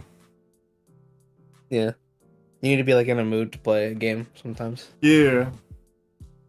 But Persona 5 is good though. I would definitely recommend getting Royal and playing that. That game got me through COVID because I got it like on release day. Like that was like my birthday gift that year. Oh. Yeah. I beat Persona 3. I guess I played more Shin Megami than I did Persona. Yeah, I know you're more of a Megami Tensei guy. But I'm not gonna lie, I wanted to get Shin Megami Tensei 5. I played it on the Switch. I bought it on the Switch, played it on the Switch, and was so teed off that the fact that it runs like Dookie crisp. Well, hopefully with the Switch 2, if you can afford it. Maybe it'll run better. Yo, man, I wish. I'm trying to figure out. I want the Switch 2 console, and if I get Switch 2 is gonna be one of those things where I'll buy one game a year, type time. Yeah, To be honest with you, bro, I'm like still debating if I want to get the games physically or digitally because I'm like Yeah, I don't know if it's every Switch 2 game, but isn't Mario Kart physically like $90, right? Like 80 or 90, I something like that. think so. Yeah, it's like I know if I have the money at the time, I would like to get the bundle. But yeah, it's like because like I'm a physical media junkie personally, Yeah, so I love getting like my movies and my games and my shows physically when possible. But I'm like those prices, I might have to just say fuck it and just go digital because that those prices are like, uh, uh, yeah. Which sucks, cause like Nintendo, it's I have a weird thing towards Nintendo because it's $80, yeah. Chaos says I'm assuming just Mario Kart. I don't know if it's every Switch 2 game. I'd have to find the source for which is that. weird because this Donkey Kong like I swear I saw a price somewhere that was like 60 or something. Let me see what they. I don't know the information about them myself. Yeah, price. Let me see. I think on Nintendo's US site, do they say what the price would be? Oh damn, this game's coming out in July? Yeah, Shit. Fuck, okay. Damn. Let's hope I get fucking work soon so I can get a Switch too. Hopefully they're not sold out by that point. bro, I'm going to fight a granny or something like that for a Switch too. Okay, yeah. It seems like it might just be Mario Kart because yeah, I'm on Best Buy and they say I'm assuming this is a physical copy. It's like $70, which is not that bad. Oh, So maybe because I mean, even myself, I was kind of like overreacting, but I didn't like properly check the information that was given. I thought it was like every Switch 2 game, but I guess we're just gonna have to see. so it's variable pricing. Yeah, I mean, like, I'm not gonna get political on your stream, but tariffs, so Yeah, that also is playing a factor. yeah, Um, it's funny because I was talking about it with my dad because we had dinner after graduation. Because I'm sure you heard about how the Orange Man put like 100% tariff on like foreign movies, like movies outside the U.S. yeah. I heard about that. Bro, Hollywood's already like butt fucked enough. That shit's gonna get even more butt fucked. Yeah, I. It's gonna be interesting how things work out. Now, when you hear news like that, I typically get kind of depressed because it's like almost like the hopeless feeling. But then I see like I know there's like some stuff going on behind the scene, so like I quell those like feelings. Yeah, At least and we'll just see what happens. Yeah, I'd say I'm a little more optimistic myself because Hollywood before was already like in a really shitty place. yeah. So I'm like, sometimes you kind of have to like just destroy the system so you can just replace it with a better system. Sound like true Neo. That was not intentional. Yeah, because I mean Hollywood. I mean we all know with Disney reusing shit like what the Lilo and Stitch remake came out. And I'm like, I don't care. Oh I'd rather just no, watch the movie. feel about the Lilo. See my and that also with what's it called? How to Train Your Dragon live action. My biggest thing I have Oh, with that these too. Yeah. is that why do this if you're going to do the exact same thing beat from the animated thing. Now some folks Yeah. would tell you like, oh, just because people just find cartoons for kids and stuff. I'm like, bro, but you do know like it's cheaper to watch that than to watch like the live action version. Yeah. I'm not sure what's up It's with that. it's weird. I don't know. It's like, God. I mean, like the people who like they're just loyal to a brand, like their brand is their whole personality. Yeah. And it's just like, Mark Farah. Yeah. Thank you.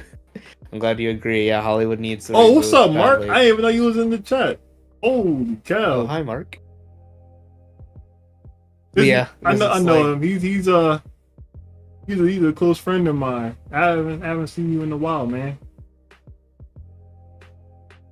But I definitely think there needs to be a shakeup of just societal and corporate, and especially Hollywood stuff too. Yeah, I mean, I have hope because like I guess if we want to talk about like indie stuff, I know indie's still not like big yet, but like I don't know if Shoot, you saw man. this.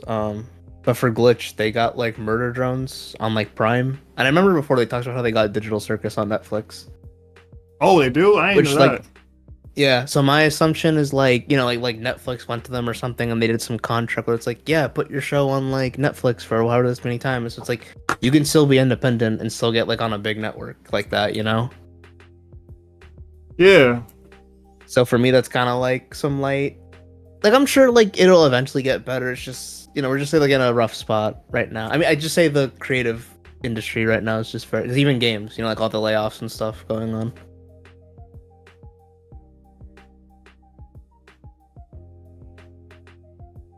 Also, game companies too. Yeah. I hope. I was talking to Chaos about this because Chaos is working on a game, and I told him like, to be honest with you, you could probably strike. Well, not probably, because I got faith in him. You will strike gold. This is probably the perfect time for it because with the price going up, and like you got game of the year for this AA game. If you hear the backstory behind this game, like this team, the fact that whole composer, the music in this game is great, but the composer of this is a SoundCloud musician, and that's like, bro, that is crazy. I know everybody. Well, granted, I'm not saying it's a bad thing for SoundCloud. You gotta start somewhere, but it just like the whole uh um development of Expedition 33 almost to me not a bad thing. I'm not come across it as a bad thing, but it almost come across as like a ragtag team. You gotta Mm. assemble like you know such and such, and this game, man. If it wins Game of the Year, like this ain't the first AA game that win Game of the Year. Like I know, well, granted, it takes two. As much as I want to call it AA, it is backed by EA. Mm. Um, it is there. I swear, I was telling Chaos this is probably the perfect time to strike gold of like success wise. Yeah, you just gotta put your stuff out there and just hope it finds like its audience, you know. Yeah, the price too. I think the price is gonna be the major deal breaker for everyone when it comes to see consoles. One thing, but the games that's like there's way more games than console. Like I don't think people was willing to like put up with that much money when it comes to video games. Mm. Microsoft, I'm thinking like, and yo, company. Let me not, because this is a platform. I don't want to like be stepping on toes and stuff. But like, I'm not the biggest fan of what's going on behind the scenes, and like some moves that are being made, like the price spike for Microsoft. It was I was gonna definitely say planned if and you, intentional. yeah, like the rise of the like Xbox Series consoles or whatever. I remember reading about that. Them things are. I feel so bad for anyone who even thought about getting the Xbox now, because it just went up recently. It's rough for like everyone because even like if you want to build like anyone who wants to build a PC now, do it because those parts are about to Yes, get even more fucking expensive now. yes, yup, yeah. Shoot, getting getting started on just get. I would tell folks just get started on PC right away, and then like, yeah, it's gonna be a struggle. Yeah, Chaos. If you have the budget, I would say do it because like you're gonna regret it later when those, especially for a GPU, those DP. Oh prices are my gosh. you're gonna have to give like an arm, a leg, and your third leg just to get one of those. Yup. Don't go my route though. If you got the space, I should have done this. It would have been way more cheaper. The route I took was cheap, but it's very expensive. I have a ITX PC. It's one of those like really small mini PC, and I had to buy like mini graphics cards and mini stuff for it. But the thing is, like many versions of stuff is way more expensive than like just the regular size or bigger size. Mm. Mark, that's capitalism for you, buddy. Yeah, It's that's kind of capitalism for you. So see, all these all that's these tech bros and shit. living in like these luxury. Yo, I just not heard about Google Homes and stuff. Like, there's actually like a home for like people who work on Google, and it looks so what's it called, liminal. So Or like a liminal space. yeah, it looks kind of like Liminal that. space. Everything is very samey, very yeah. I don't know what's Yeah. going on out there. I just hope, just like Mother Nature, like things correct itself. I think either it's karma or just stuff will just correct itself. We need another like wave of COVID to force us all. So I don't know if you Shoot. remember, but like what is it? Because like the Earth was actually healing because all of us were staying inside, not doing shit. Shoot, So man. maybe Mother Nature gotta make like a super deadly virus to like ensure like we all just stay inside. So it's like I'm gonna fucking heal the Earth. You know what, Aunt? No, I know how we need to heal the Earth. What? All we have to do is get the Chaos Emeralds and find all the Gaia temples, Yo, and that'll heal the planet. bro, hope we got at least one animal here that talks. Yeah. Oh yeah, we need like a red Chihuahua motherfucker. Yo, Does anyone know what Animal Chip's supposed to be? Because I don't know if he's supposed to be I don't know what he's supposed to be, to be honest with you. I don't even know what that. I don't know what he is either. Yeah. Measles Might and be- what is look. that? Is that a new sick disease or something? Chips. Let me go on his wiki. Someone probably knows on there. Yo, Mark, if you hear me, tell Matt and them I said what's up. It's been a long time since I've seen them too. I'm on Chip's wiki, and yeah, no one knows what the fuck he's supposed to be. Listeria is from food. Oh, don't tell me that. Excuse me. You got to specify that food part.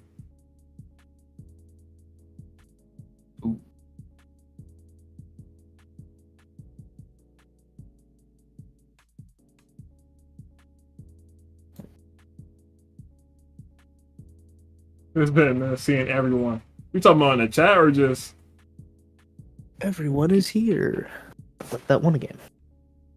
Oh, I don't know if you chose, but like anime or cartoon for the I poll. picked cartoon. I mean, I like both. Yeah, same. I just typically watch more cartoons. I want to watch more anime. Now that I have the free time, like I know I wanted to watch like Girls Last Horror. I'd like to get back on Spy Family. I heard good things about Toradora. A friend of mine recommended like a Gundam, a movie to watch. It's like a '90s one, like X-Wing, so I might watch that. But I've typically watched more like stuff from here. Yeah, I watch more cartoons before for anime. There are a couple animes I gotta watch. One anime that came out this first it's it's along the size of Street Fighter. I think, Rod, do you remember what the name of that anime was called? But like it's about like the girls playing Street Fighter or playing like fighting games. I gotta find it. 'Cause I know Street Fighter announced it too.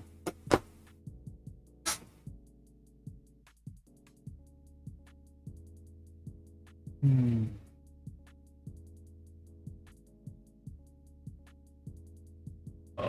Promo thing. Yeah, yeah.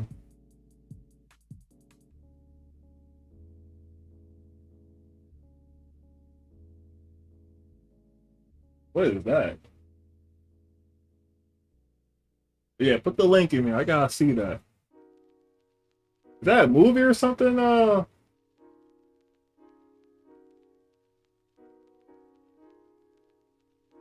Bro, the music of Expedition 33, I cannot get that out of my head, yo. Bro, there's a one part like this game got so much soundtrack whiplash because you'll hear like this chorus, like very like melodramatic music, and then you get to a certain point, you get hit with this Donkey Kong Country type music, and it's like, what the hell? That is some whiplash ass shit. Also, the thing that Mark posted, I looked it up. It was a manga, and there's like an anime on Netflix, I think. Oh, let me. Or it's like on some streaming service. I don't know. Oh, this. I keep seeing this girl in some treasure box or something like that. Her getting stuck in a treasure box. I seen this like somewhere. I didn't look into it.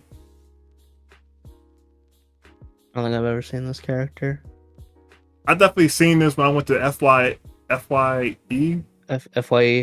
Yeah. I see this because of the staff. It makes me think of that whatever that one character is from like Dungeon Meshi, the one blonde haired girl that people like. Who is that? Yeah, Some I Crunchyroll. need to get back onto watching anime because I've actually been doing some studying on Japanese story structure. And man, let me tell you, there's a big difference between how we tell stories in the West and how they tell stories in the East. Yeah, You actually definitely. start to dig deep in it. Definitely.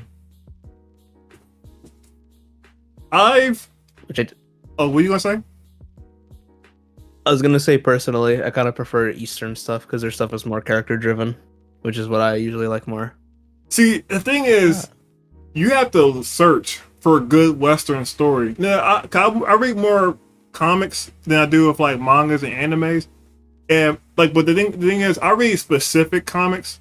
Like, I mostly read like if it comes to superhero stuff, I read mostly like graphic novels instead of like issue by issue comics because I think like those are like more like story driven plots than like a typical like a status quo type of comic series. And that's also like Yeah, and yeah. you finish your thing first. I do like also Eastern comics. I've been lately been reading a lot of philosophical, psychological horror or psychological in general mangas. And I also like the art style that I'm trying to incorporate that type of style with my Pool of Souls comic. But I read Bibliomania. I read Homunculi. Homunculus? I forgot how you pronounce that. There's this new anime I want to watch that's kind of like doing like a Mori thing of like different tones and textures and art style and stuff. And I'm at the point now I'm huge into like surrealism and horror blended surrealism. Surrealism's good. Yeah, I was gonna say, I know we had that conversation before that like the format of comics, like they're just meant to like just keep going and going and going. Like, there's no like actual end, which is why I'm not personally into comics that much because I'm like I want like a story with like a proper beginning, middle, and end. Yeah. I don't know if you heard. We're gonna have to talk about the Sonic eventually. Please do. If you're gonna talk about this, did you hear about the manga that they're gonna do? I heard about the manga. I ain't checked that manga out yet. It's by the same person who did the Shadow one, which I read a little bit of that, and I really liked what I read of it. I need to finish it before the Sonic one comes out. But I'm very excited for that because I've been saying that Sonic needs a manga. Wait, so is this Sonic? Is this Sonic within the Shadow manga, or is this his own thing? I think it's its own thing. Oh, okay. Because the Shadow manga was just supposed to be like a little thing they did. It was like not exactly a tie-in with Shadow Generations. It like took some elements from Shadow Gens, but it was like kind of telling its own thing. Oh, okay. Yeah, it was pretty good from what I read. I really liked what I read of it. And the Sonic one looks like it'll be just as good because that's one of my problem with I'm gonna say the main IDW series is that they're very like American Western written. Yeah. And they have that problem where they keep going on. I'm like, to each his own, but to me that's not Sonic. Like that's not Sonic. Like I think I finally hit the nail on the head on why people are so divisive on Ian. That's because Ian writes very American. Which is like, I'm not gonna say he's wrong for incorporating that. Because if I want to be fair, Shiro Maikawa's version of Sonic, you can tell he takes some influence from American Sonic. It's just, I think what Ian needs to do is that he needs to try to do like a Last Airbender thing, where like he tries to combine Western and Eastern. Because this is just me personally. I'm like, if it's not Japanese, to me, it's not fundamentally Sonic. Like it's clear that my preference is just personally like Japanese game Sonic. So if I don't get that, like it's just not Sonic to me. Yeah. And I'm not gonna say like Ian stuff. Like I think Ian has good ideas. It's just that he writes. I'm gonna say Sonic specifically, because when he write like the stuff he did for Shadow Gens, that shit was great. Like revisiting that and kind of reanalyzing it, I was like, wait, this is actually pretty good. But when he writes Sonic himself, I'm like, Have you he's have he's you a bit read too American. the have you read the Sonic and Justice League comic? I remember we read like the first part of it, and I thought it was okay. I've seen like some snippets, like here and there, whatever new issue they're about to release. And I'm just like, Because when you mentioned I the don't really Ian, care. when you mentioned the Ian dialogue, one thing I will say is it just me, or did Ian dialogue? 'Cause I'm assuming he's doing the dialogue with not just Sonic, but like other characters as well. He's doing that Yeah, because kind he of. writes. Is he writing all of them? I think he is writing all the characters. Well, how it works, I think for the comics and the games, I'll say for the games is that like Sonic Team like makes like they still do the story, like they write what the plot is, they have the themes, they write like a plot outline, Yeah. but Ian just writes the script. So the script is written in English first, but Sonic Team still makes like the overall story and like plot points. I'm not gonna lie. Some of the dialogues in Sonic X, Sonic and Justice League, I'm like, some of these things is like, all right, this is. I don't think Sonic would talk. It's a little on the trendy side. Like that From a little too hippie. Out, not hippie, but like too hip.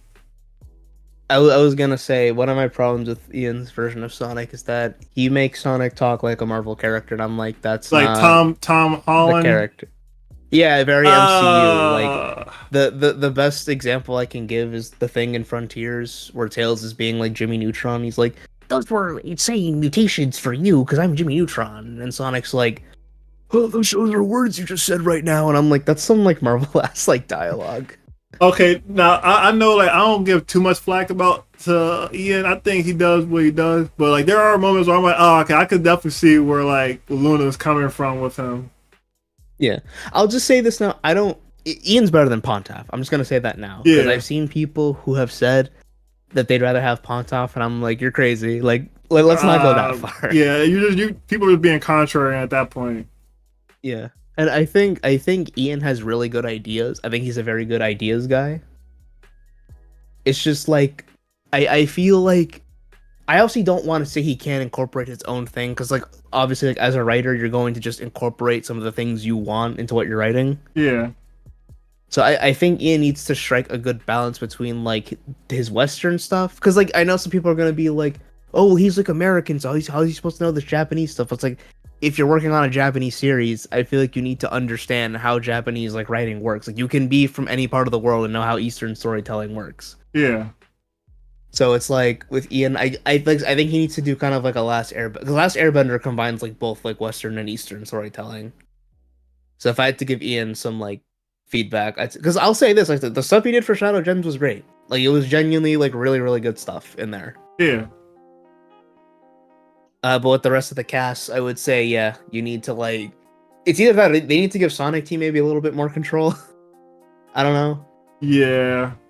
something like that. I wouldn't want to get rid of Ian, per se. I think he just needs a little like someone needs to direct him a little more. Or I think you talked about with like editors, like maybe he needs like an editor or something.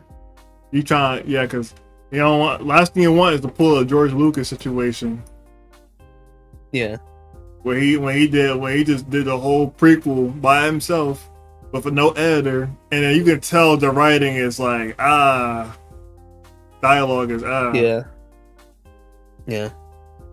So that's like, yeah, it's like my one thing with Ian, because it's like, yeah, like, I think his ideas are good, but like a lot of the recent material, I'm kind of just like, eh. yeah. That's just me personally. I know there's people out there who love Ian's writing, and I'm like, good for you. It's obvious with me that when it comes to Sonic, I'm a fucking weeb. So Yo, I was talking to Chaos about this, but like, you know what? I saw a video about.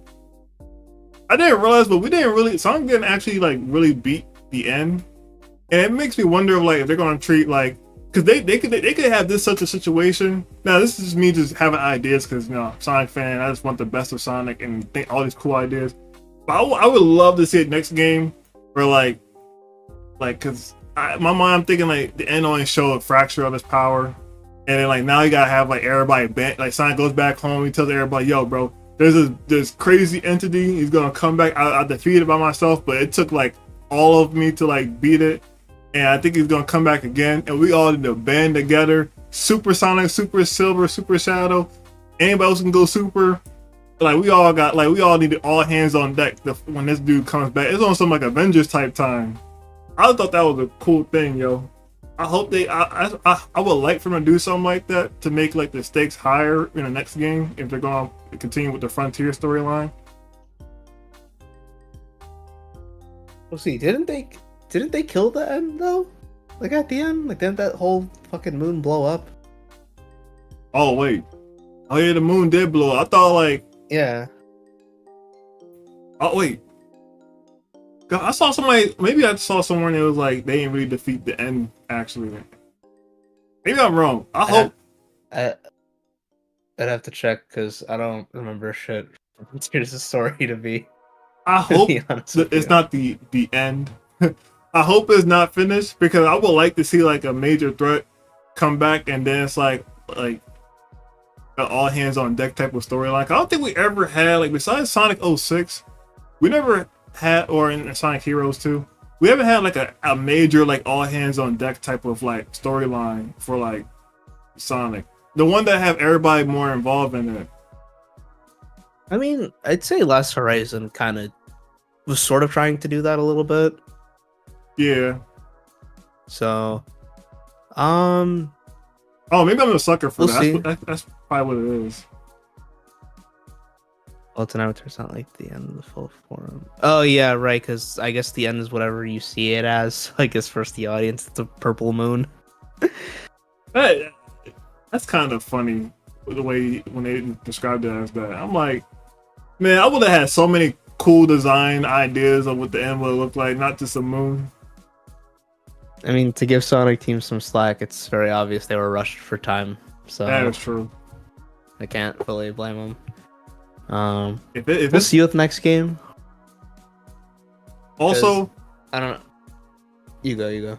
also another thing that I would like to see, I mentioned earlier, is the boss fights were hype. And I know Sonic Shadow Generation did something like that with Mephiles, but I would like to see like an actual boss fight with like two similar sized characters, like Sonic and like Shadow, or someone like kind of like a similar size of Sonic fight.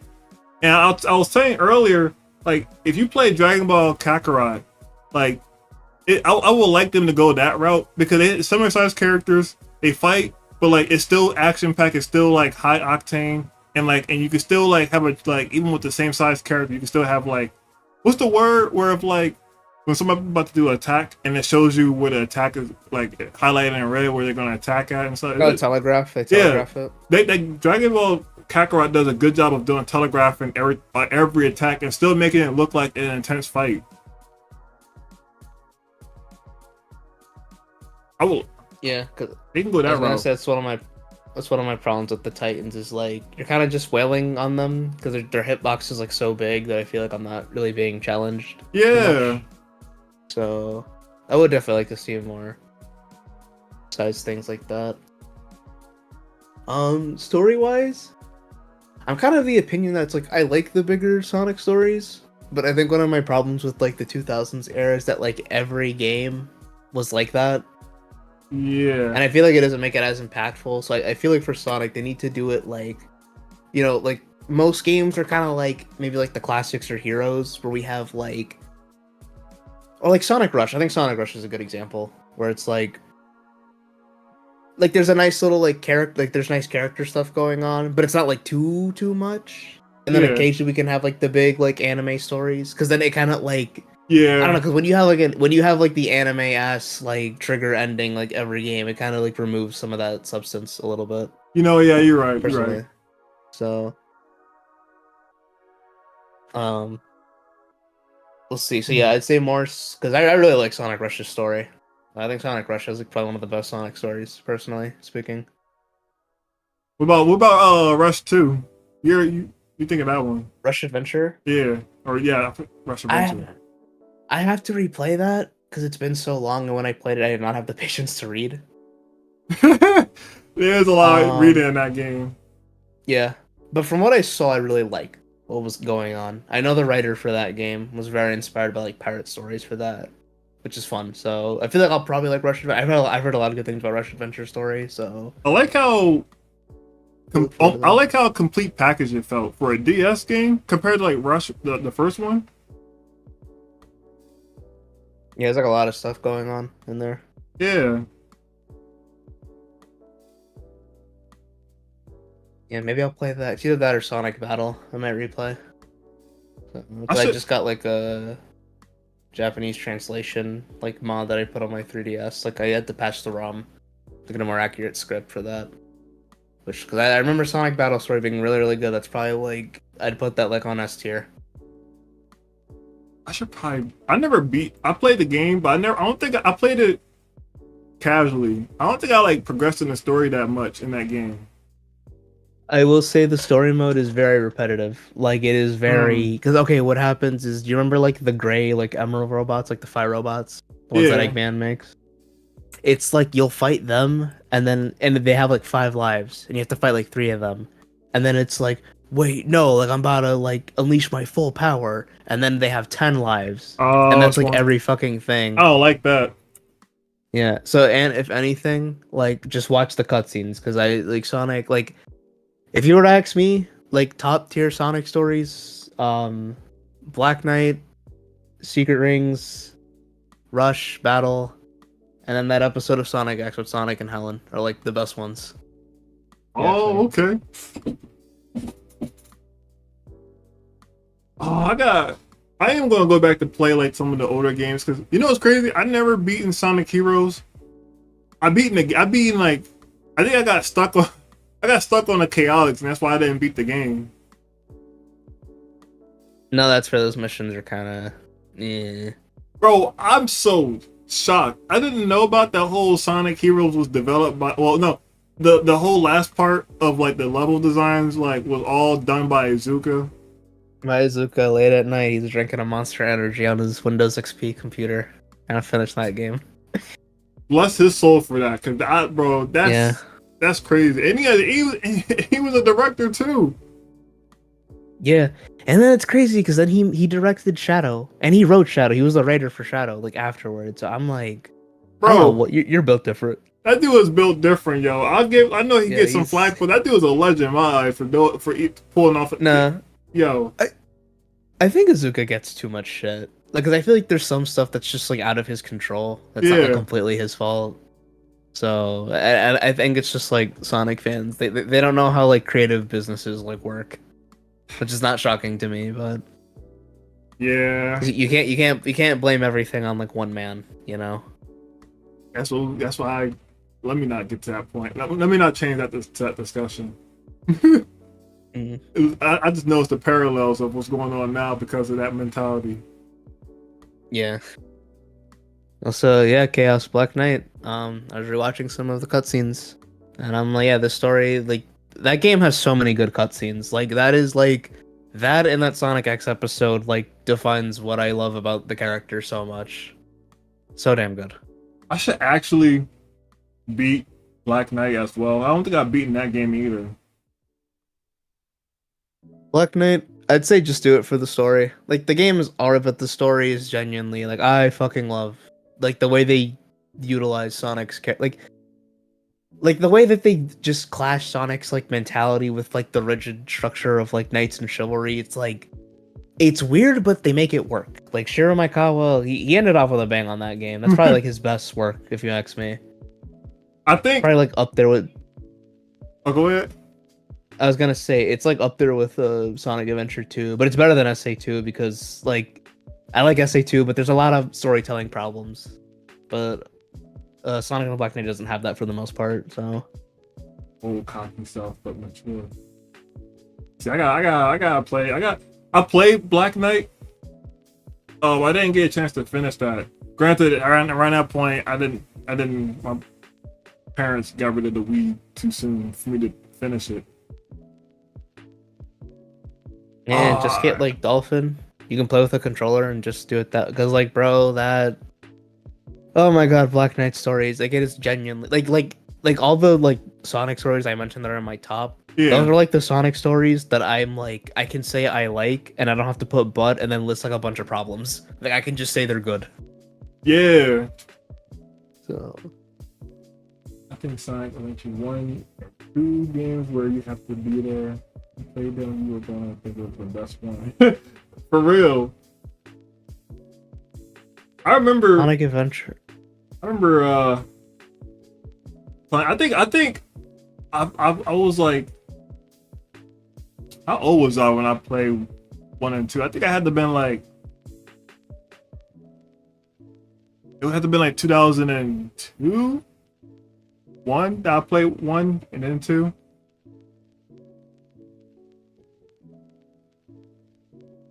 I didn't play Sonic Adventure 1 and 2 till like way later. Like not until I was like I think like 13. Granted, I played the Dreamcast version of it though before like I realized later on that there's a GameCube version. Mm. For DX, yeah. Yeah, I'm not gonna lie. The Dreamcast I borrowed that from my dad's friend. I wish I kept that console because I had so many good memories and moments with that console. Yeah, I'd like to own a Dreamcast myself because I like a lot of the Dreamcast games. They have a lot of charm to them. A lot of charm. Even the games are very like, it gave me like that like sense of you're in the arcades type vibes. Yeah, it's very arcadey. That's what I like about it.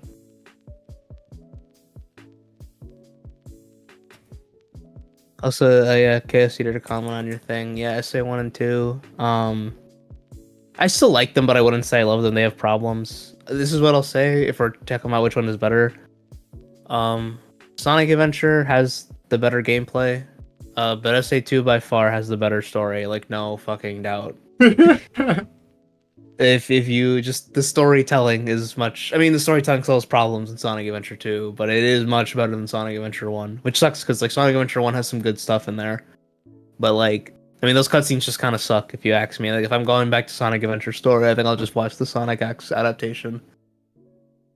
I am going to do a marathon of those 2 games because I think I was asked like which one's my favorite, and I said like 2, like out pure instincts. But then I like look back at it, like as I'm thinking about it, like put some time to it. I'm like, you know what? I hate the mech stages, and I think like For SA2. yeah, I hate the mech stage, and and I know like some of the stages or some of the gameplay changes in the treasure hunting sequence. I'm not the biggest fan of either. Yeah, and anytime I go back to Sonic Adventure 2, I just use a mod for the treasure hunting stages that just let me use the radars all at once, like all 3 of them. 'Cause, like I'm not doing. You can. I didn't know you could mod classic games. Actually, how does that work? Yeah, if you have if you there's a mod loader called Sonic Adventure Mod Loader, and it's a mod loader specifically for the Steam versions of Sonic Adventure 1 and 2. Oh, And I have like I'll pull it up now so I can read off. I need to replay Sonic Adventure because it's been a while since I've played it. We played like Sonic Adventure 2 a few times because I was just analyzing story stuff.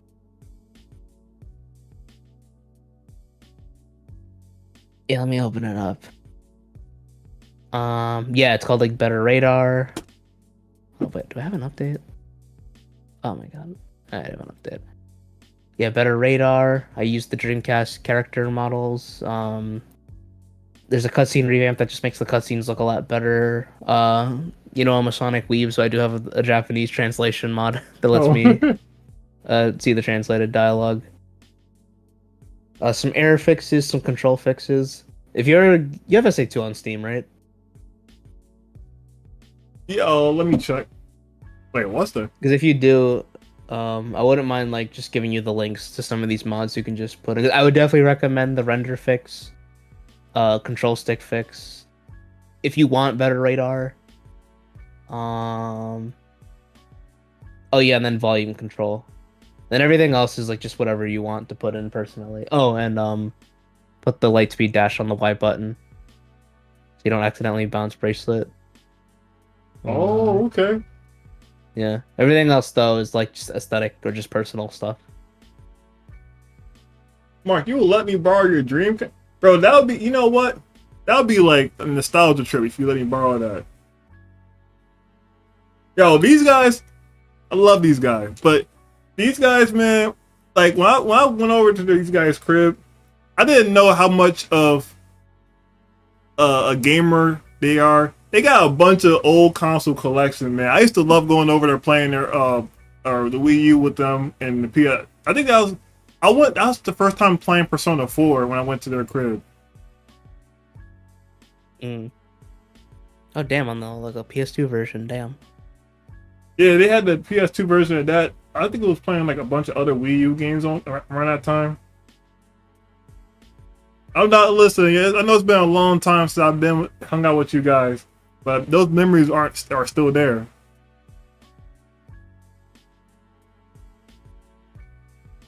Got that. Yes, to comment on your thing, I will say Sonic Adventure 2 probably has some of the best multiplayer. That multiplayer is genuinely really Oh fun. yeah, definitely. Yeah.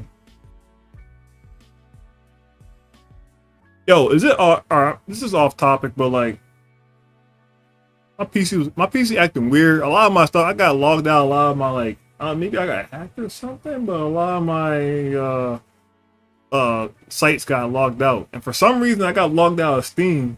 And I've been having issues with trying to change my email and phone number of Steam for a long time, and every time I do it, it's always like error or no one's there, and it's like, don't make me have to create another Steam account. I'm gonna be pissed.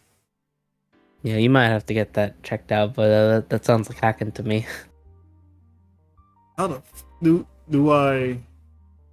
I don't. I'm trying to figure out. I was like, how do I even get in contact with Steam? If I have to I'm sure they have like, I'm sure they have like some number thing or something. You'd have to just like find on the site. Yeah, that's pretty like. Wait. You have like games on there on your account. Wait, it just put me back on the.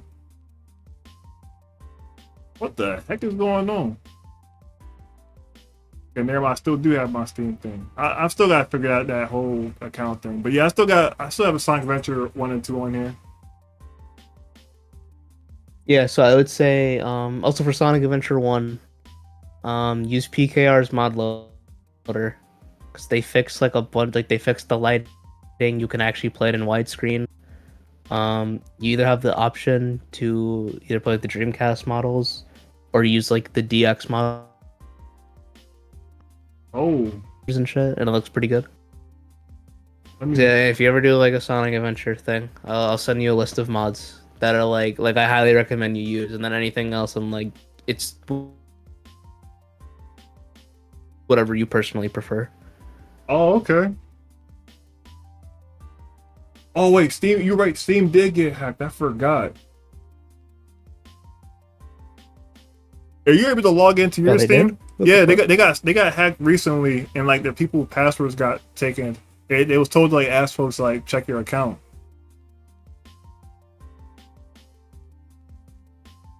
Oh wait, not hacked. They just got old message. Yeah, I wasn't. Oh, I'm about to say that happened. And also, I'm sorry you went through that chaos. I still hope you get your stuff back. Cause I know that's a sucky feeling. You lose all your work, especially when you're a small, like still kind of like in upcoming content creating status.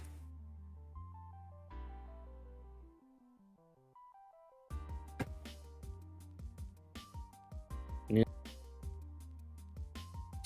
So I'm looking at my Steam, man. I really need to finish Undertale. I am interested in playing Deltarune. Especially because there's art that I'm trying to do. I've been doing like these dual art of like two characters from like different games or movies or whatnot, and I have like a reason. Like I usually have a particular reason. Like I did with Donkey Kong and Rayman, with like both underrated platformers that don't get as much love as the main mascots. But I want to do someone from Undertale, and I want to do Omori. If it's not the person from Undertale, then I was just going to do like Omori and Lucas from Mother. Cause those are the games I played so far. But I do want to play Undertale just so I can at least say that I played it and beat it. I played it. I only played Genocide route, and I was a dumb kid playing at the time. I want to play it with a lot more clearer thought process. No, you're fine. I'm pretty sure most people were like kind of doing that to some certain extent, and I'm also gonna say fuck the people who were like I don't know, telling Markiplier like, no, you need to like Dude, it's like, bro, he's playing blind. Like, stop backseating. Let the guy play the Well, game. what? What? Oh, Like, cause like when Markiplier was like playing it, like he accidentally killed like one of the characters, and people were yelling at him in his comments, and it's like, bro, like how is he supposed to know? I feel so bad for popular streamers when they play games like that. But because I watch Maximilian, he's Maximilian guy, and he'll play a game, and like it's crazy because these folks be like begging these guys to play these games, and they play it, and they're kind of just backseating, and but also being low key toxic as well, and then they stop playing it, and it's like, bro, I'm like, if I'm in your community, I'll be pissed because I'm like, bro, I want to see this guy play this game and like see what he do, but because you guys want to be so toxic and now you don't want to play the game, and now I lost my chance to see someone playing the game that I like. Hate that. This is why I'm just like if I was like big, it's like I don't even know if I'd want to stream like games blind. To be honest with you, it's like I'd rather just actually like enjoy playing the game. Certain games, I'm not playing it on YouTube at all. Certain games. Yeah, because like there's gonna be those like annoying people, like just like games that revolves like around backseat. Games that involves around like decision making. I'm not playing that on YouTube unless like maybe it's a special occasion if I have like Rye or somebody with me reacting to it. But I already know how that's gonna be like. Oh, Twiz, you made the wrong choice. Oh, I'm unsubscribing. Bro, I felt like that when I was playing what's it called? When I was playing what's that game? Before Your Eyes. I think it was like one of my first one of my few first games I played on YouTube. And as I'm playing, I realized like, yo, if I can't imagine if folks watch this channel like months later and looking at it and just like commenting like, bro, oh my god, you're so trash, but you just picked this and not that. Like, how you not pick the two? Yeah, I'm not dealing with that. Yeah. How do you not know, even though you just played the game today? Yeah. Like, it's almost like it's a blind playthrough for a reason. Like, can you not read? Yup. Yeah. I would recommend Undertale. I know I'm gonna replay it in September, but it's gonna be its 10th anniversary. So, is there a update in Undertale going on? Cause I saw that there was like an announcement for Undertale, and they had like multiplayers and stuff in it.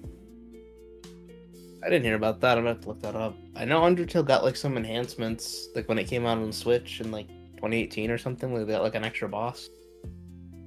I I swear don't know about that. I swear I saw something about it. It was a trailer that came out like not too long ago. Oh, it's a mod. Oh, never mind. I thought it was like an announcement. Oh, you mean Undertale Yellow? Yeah, that's like a fan game. I really like about that game. That might be that. I also have to play that because I heard good things about that. Yeah, I'm excited for the new Deltarune though, because Deltarune is pretty good. Yeah, I want. It looks. I really want to try that out. But I gotta get through Undertale first. I don't think it's long either, so I guess it shouldn't. It wouldn't take that long for me to finish it. No, Undertale would really only take you like a couple of hours, if you're just doing like pacifist route. I remember it not being too long. Yeah, I'm excited to play that again because that game I remember has a really good story. Oh. Cause bro, like after you play Amori, and I'm just like you crave for something like that. And some games get it, but like I remember like people will say like Undertale, and then if you crave for that after the enjoyment of Amori. Is something? Is that? I don't know. I know you probably had this before. You ever got that feeling you play something, you watch something, and that experience was such a crazy good, best experience that you feel like you're never going to get that again, so you kind of crave for it or seek it out? Yeah, I have. It's something I hear a lot with Outer Wilds. So I would play that game again, but when I was playing, now granted, I feel I'm in a better headspace to play that game now. But last year I tried it, I couldn't, because I guess that was around that time I was still struggling with the whole mental headspace shit. Excuse my language, but I remember like having like the massive anxiety attack playing that game. But I'm gonna play it this time around now that I'm a lot more better. Hopefully I can go through it, but Yeah, that anxiety attack was rough. Mm. And it talks about some subject like, yeah, they do a good job. Yeah, I heard. Yeah, I was gonna say, yeah, I heard Outer Wilds is pretty deep. So granted, I'm not surprised. My friend Jared was the one who recommended me to play it, and this is my friend Jared we're Yeah. talking about. He's a guy like he like if he shows me anything, my I'm already have the expectation that okay, it's going to be like very thought provoking, very like philosophical and stuff. yeah, he's a very philosophical guy. Yeah, that's what I like about him though, cause he be asking the questions I didn't even think about. He's the white Huey Freeman. For real, yo. Oh my god. It was because of him. I had this weird mindset. Damn, I don't mean to bring this like whole side up, but like when it comes to like I met him in school, I used to like talk to him about like a bunch of like he black, him white, talk about slavery and racism and stuff like that. And he mentioned like everything is tied to capitalism. And I first thought was like, nah, like it's just hate, but then like as more he talk about it and everything, I realized like, yo, capitalism really is it is like the cause of everything, even like racism and hate. Yeah, cause like money. Yeah, like I didn't realize, bro. You know, and I'm glad you brought this up because this kind of ties into a point I was making in my Boondocks paper. Because I was talking about how you could say it with like Ed and whoever the other guy was, the two like white dudes. One that's voiced by Samuel Jackson. I forget the other one's name. I think it's Charlie Murphy. Yeah, Charlie Murphy, Is that- the voice actor. Yeah, but I gotta look up the character. But you know what I'm talking about? The two Yeah. like white dudes. Yeah, Yeah. It's like him and then Cindy, the like blonde haired girl. yeah, I was talking about how like especially Cindy, she kind of represents like cultural appropriation and shit. yeah, And I was kind of like making a point where I was like, because I don't know, you look at someone like 6ix9ine, right? yeah. He's Mexican, but like he like profits off like black culture and shit. So it's like, Oh, look at you tuned into your third eye, yo. yeah, well, yeah, because I was writing about the Boondocks. I was trying to like make a point Yeah, with that. I was like, yeah, like a cultural appropriation is like a real, even like if we want to go old school, like Eminem, right? Because Eminem, you said the N word before, right? And he's like white. he so- has. Yep. Yeah, and it's like, The weird thing about Yeah, Eminem try though is like there are some folks that like Eminem. I feel like to me, he gets a weird pass because you can be like that, but the fact that he did so much for the black community. Like it's one thing when someone profit off of it and don't like give back to it. It's another one like someone get back to it, yeah. Yeah, Because there are like exceptions with it. It's like, yeah, it's like if they're not giving back or like affecting like the black community in like a positive way, then like it's kind of a problem, I would say. like most rappers that he like brought up was like 50 Cent. I'm trying to think who else. What? I don't know who else, but I know he brought up inspired a lot of black rappers. He brought up a lot of like black rappers. He also like contribute to like certain black communities. It's like, granted, this dude is from the hood. Like the other exception of folks was like not. I don't think they were from the hood or from like the black community and whatnot. But like, yeah, it definitely is the exception. Yeah, but like, I mean, like cultural appropriation is like a real like Yeah, problem. yeah. People, I mean, really, just trying to act like gangster in general is like kind of a problem. Like, you remember the fucking fundraiser episode in Yes. Boondocks? Yup. That episode's great, by the way. That's probably like one of my favorite episodes. That shit is hilarious. Yo, I forgot about that. The fucking speech. I was showing that to some friends and they were laughing their ass off. Like, this show's fucking wild, bro. And on this side, it's great. It's wild. I can Look at still all laugh the at it and still but the thing is, there's some folks who laugh at it and don't understand like the message behind it. They just like, and those people kind of irk me low key. Okay, it's like, okay, we can laugh at it, but as long as you understand like what they talking about here. Yeah, no, because like another thing I was researching, because like Aaron Magruder has like said this in an interview like he said before that the Boondocks, it's not the N-word show, you know. Yeah. So it's like he's trying to actually say. Like, I think the best characters and examples like Uncle Ruckus, right? Like people Yep. think like the whole point of Uncle Ruckus is that like he's funny because he's saying all this terrible shit.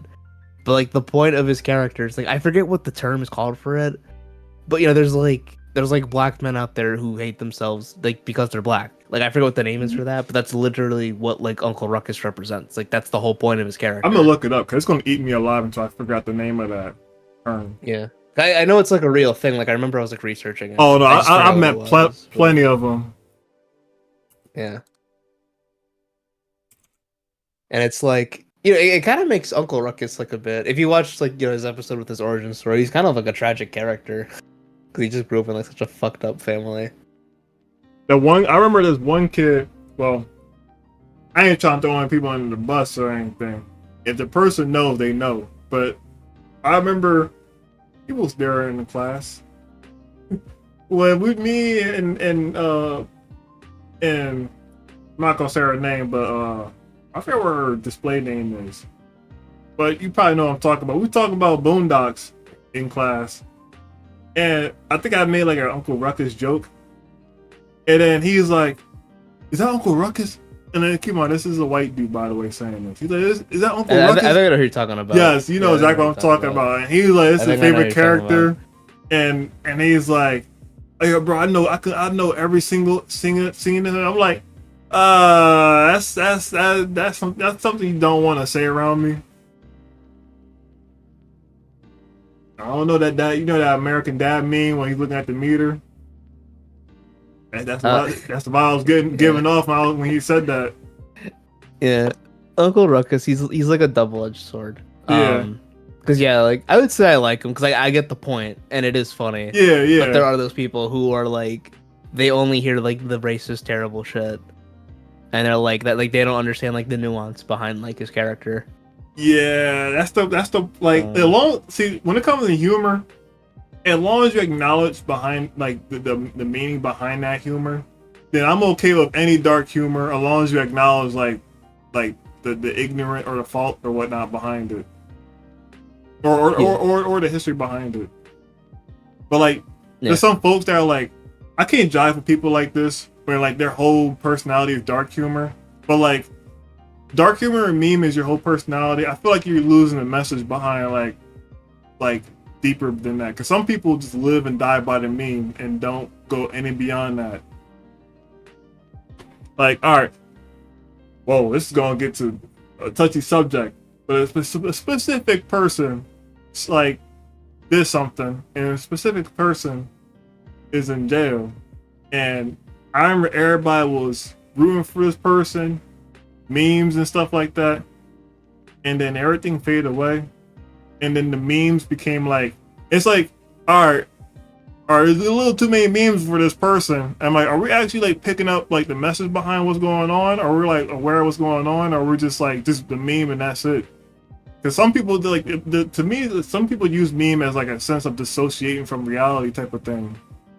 And again, this ties into what I was writing about the Boondocks. Yeah, Because I was reading an article that was talking about the R. Kelly episode. Oh, But they didn't just mention that. They're talking about like the Chappelle show, and they had like a skit with R. Kelly, and that kind of took away some of like what was actually going on. People were just like, "Oh, that's just funny," and they kind of just forgot like he actually did like really fucked up shit. And there's people out there who are ignorant that was like defending him just because he makes good music, or they think like he's a victim of racism when he's not.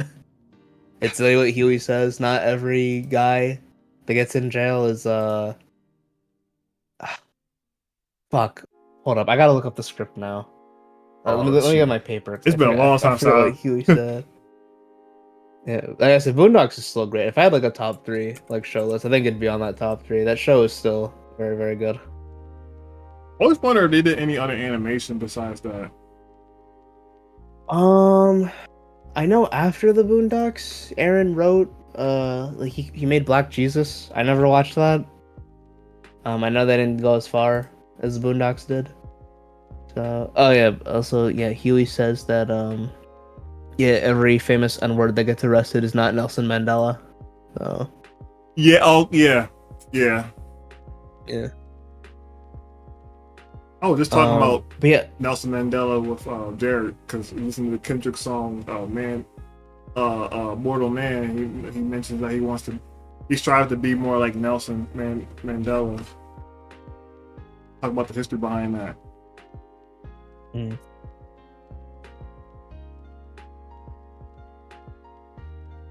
I'm about to put in the title of this stream called the also Third Eye Awakening. yeah, the black community, Third Eye Awakening.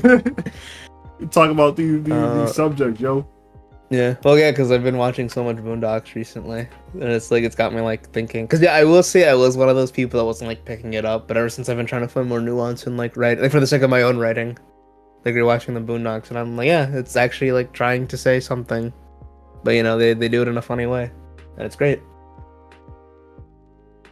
Shoot, you about to have me watch that series again, yo. Yeah, like I said, Boondocks is still great. So many, like I said, Fundraiser, Fried Chicken Flu, the R. Kelly episode.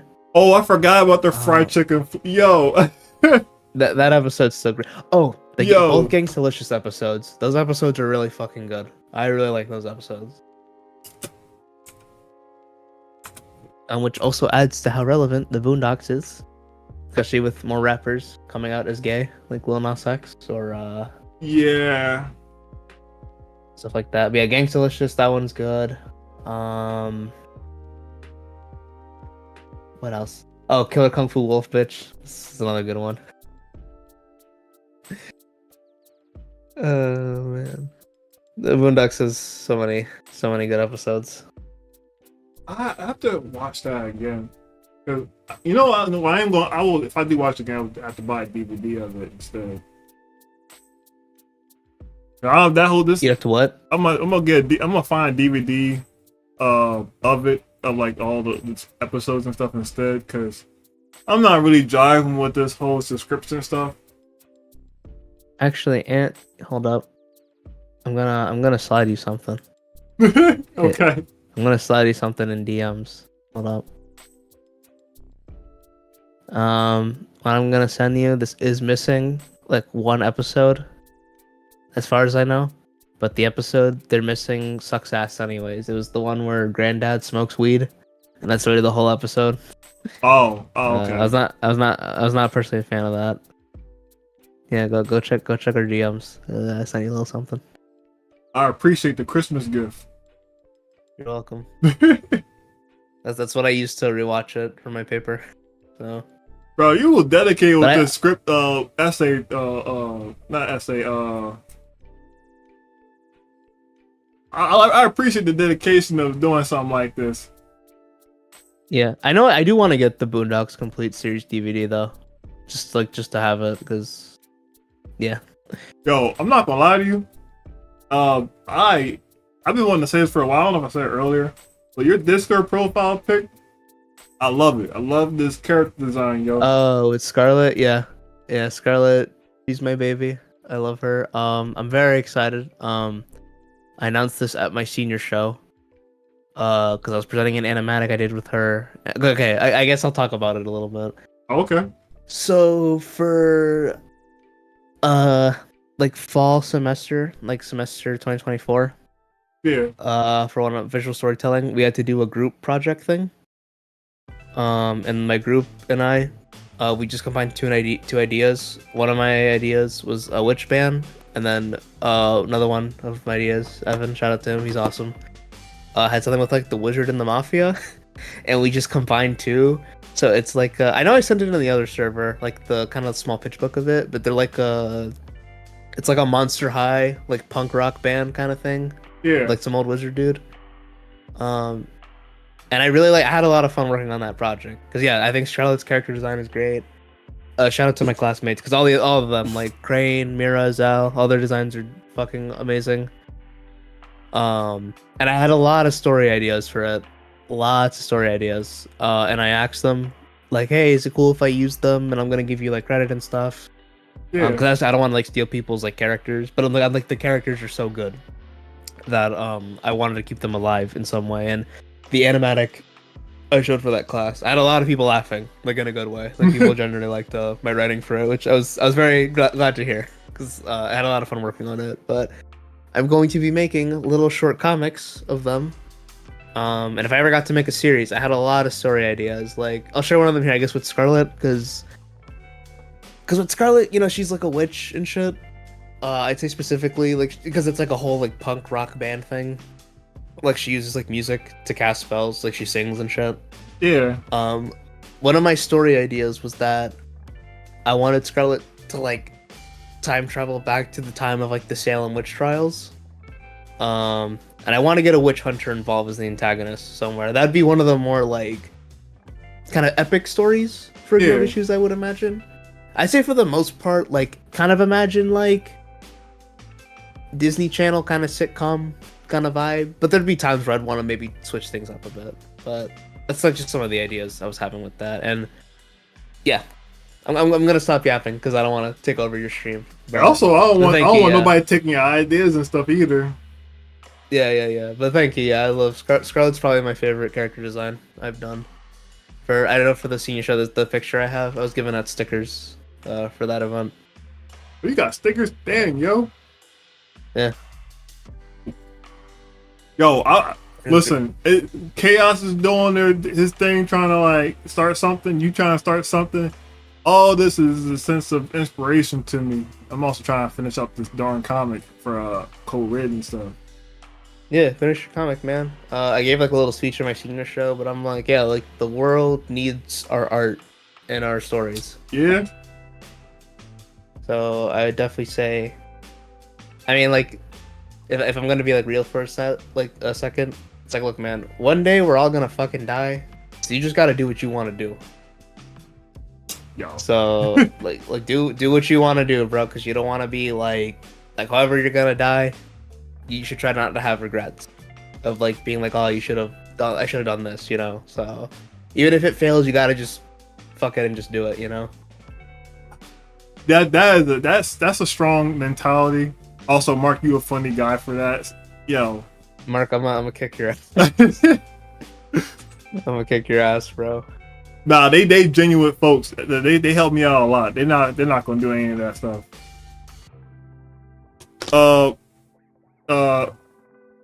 I remember I struggle with this. Sometimes I get to a slump of forgetting that mentality of just like, you know, because sometimes I don't listen. So there'll be days where I just go through life of just working, playing games, and sometimes I want to do the thing like content creating, like YouTube and stuff. And you just maybe you don't have the time for it, or you don't have the motivation. Like my biggest thing right now is I'm in the kind of an art block, writer block with my comic.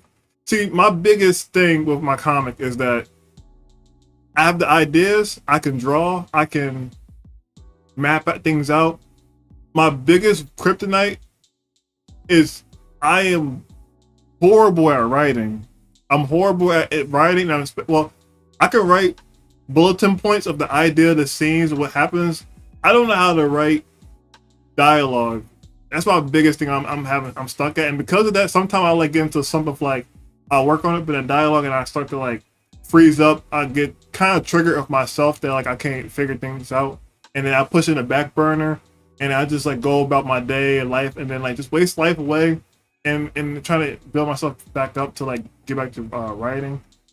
And I struggle writing. I realized if I can't, somebody told me like, bro, if you struggle with something, like have somebody help you with that one particular area, especially because, all right, it's gonna sound crazy. I'm getting to this weird zone at the moment, but like, no, you're good. You're good. My philosophy, how I will say this is, art, or at least my comics, my story ideas are my babies, and they are weirdly enough. They are like my driving force of just living in this like depressing kind of like the life. Life is such a drag. It's depressing, demoralizing sometimes, and the work can be kind of like sucky and you don't want to do it and stuff. But like my art is what carries me. But if I don't make any progress on my comic stuff, cause I really want to get my comic stuff out there so I can have the whole world see my ideas. But if I don't make any progress on my comic, then like it makes me feel down that I'm not putting any attention to it, and then because of that, it makes me feel a lot more depressed. Like when it comes to working at a job, make me want to crash out sometimes because I feel like I'm not giving like I want my content stories to be out there and make progress for it. And if I can do that, I can manage like the BS of life and work and stuff. But that's where I'm at right now, mindset wise. No, you're good because I feel like there's probably a lot of people who feel the same way. Yeah, To comment on what you said with writing, 'cause I'm also like a newbie writer, so I'm not claiming that like I'm the greatest fucking writer of all time. Like I'm not. Um, but yeah, you mentioned dialogue specifically. Is that like your biggest problem with writing? Is just writing dialogue? Is what I'm yes, imagining. pretty much. Yeah. The best things I could say about that, from what I've heard, is that do you have beta readers for your comic at all? So far, Rye is like she's like my editorial, and um, she's my editorial, and she's currently helping me out with the dialogue. Which I thank you so much for doing so. She helps me. I do sometimes get into that weird headspace of like, dang man, because I don't want. It's okay to have help. I guess my mind, I've always been an independent person. I try my best not to not rely, because there's some things you want to do, you don't want to like you want to do it at the moment, and when you have someone else doing it, you have to go. It's not just your time now; it's someone else's time.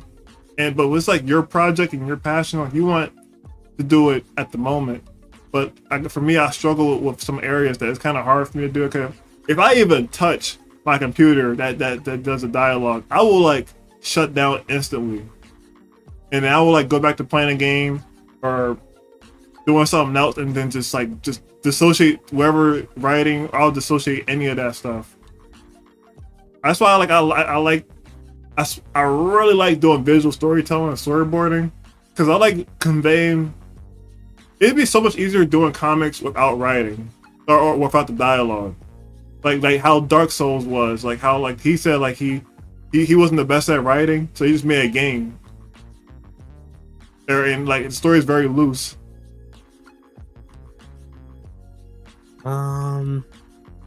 Do you absolutely want dialogue in your comic? I'm assuming. Oh yeah, for Code Red, that would definitely require dialogue. This is what I'll say, Ant. I'd say I get some more beta readers. Like, don't just have it be your girl. Like, you want like a decent pool of people to like give you criticism. Yeah. If you really like want to be dedicated to getting better at writing, read. Like, reading makes you a better writer. I know for me, I'm gonna get a library card soon and start writing out books so I can actually read. I have the time to read now. Yeah. So, this might sound weird, but like, because you still work at the movie theater? Nah, not anymore. Not anymore. Are you working right now, or are you unemployed right now? Yeah, I'm working at the moment. Yeah. Oh, you're working at the mall. Okay. Actually, no, that's perfect. Actually, I work at the moment. Okay. I would say, I know this is gonna sound weird, but trust me, it'll help. You kind of want to like eavesdrop on people's conversations because you want to hear like how they like talk to one another. That really helps you with dialogue, I would say. And I know that's like kind of weird, but like writers, they do that. Like they do have to eavesdrop like on people a little bit. Like obviously don't tell them like you're listening, but like kind of listen in and like not like specifically what they're talking about, just like how like they're saying what they're saying, like how they structure their words. Yeah. Obviously there's different drafts. I'll tell you this right now, like you don't need like the greatest dialogue in the world to convey your story well. Like it's preferred, yes. But like there's like a lot of stories that does have like some clunky dialogue, but like their stories are still pretty good. So I would say don't be as concerned. Like I'd say concerned like whatever's actually happening like actually works. So I would say. Cause I guess it's the detail part of it. Cause I with my my first chapter for Code Red is all mapped out. Cause that's that part of me, the storyboarder part of me. But like I wanna like do But you also have to realize comic books, you gotta have word bubbles in there, so everything gotta be placed around the word bubbles as well. I guess that's where I'm trying to get the dialogue down packed. I've always been a person that so far with the Code Red is I have every scene mapped out. And I know like there's a scene like they're supposed to be talking in a scene. I just don't know what the heck they're saying. And whatever they're saying in my head, like come across, I don't know if it come across as like no grammar or it doesn't really sound right or doesn't sound. They don't gotta be realistic, but it don't sound like a natural talk flow. It doesn't sound natural. Yeah. Another thing you can do is that you have to say the dialogue out loud to hear it, to hear if it sounds natural. Like I know that's something Stephen King said like in an interview. I remember, he said like dialogue is kind of like music, like it has like a rhythm, and if something sounds off, like in a song, it's like saying the dialogue it just sounds off. So Yeah. that might help. Yeah, you're right. So just stuff like that. I mean, writing is just a lot of rewriting. Like your first draft is always gonna suck anyways. So I would say like sometimes you do have to just let it marinate and then come back to it later and kind of like you'll see like what the problem is. Yeah. But really like I said, if your plot points and your theme and like everything's conveyed well, you know, like just put it out because like you're only gonna get better from there. I can't see. Well, maybe some people do get worse with it, but you got to just put it out and just try. You know. Yeah. Not every person puts out something great. You just gotta like put out something and then just develop it from there. Like I mean, look, we're talking about Boondocks, right? Boondocks started out as like a simple ass comic, Yeah. and then Aaron got to make a whole show. So you just gotta like start small. You could always go back to it anyways, you know. So Yeah. I guess my biggest trouble it all stems from I do have a sense of perfectionist that I have to get over. That's like it really is a hard pill to swallow. I guess I guess that comes with my mindset with time. It's like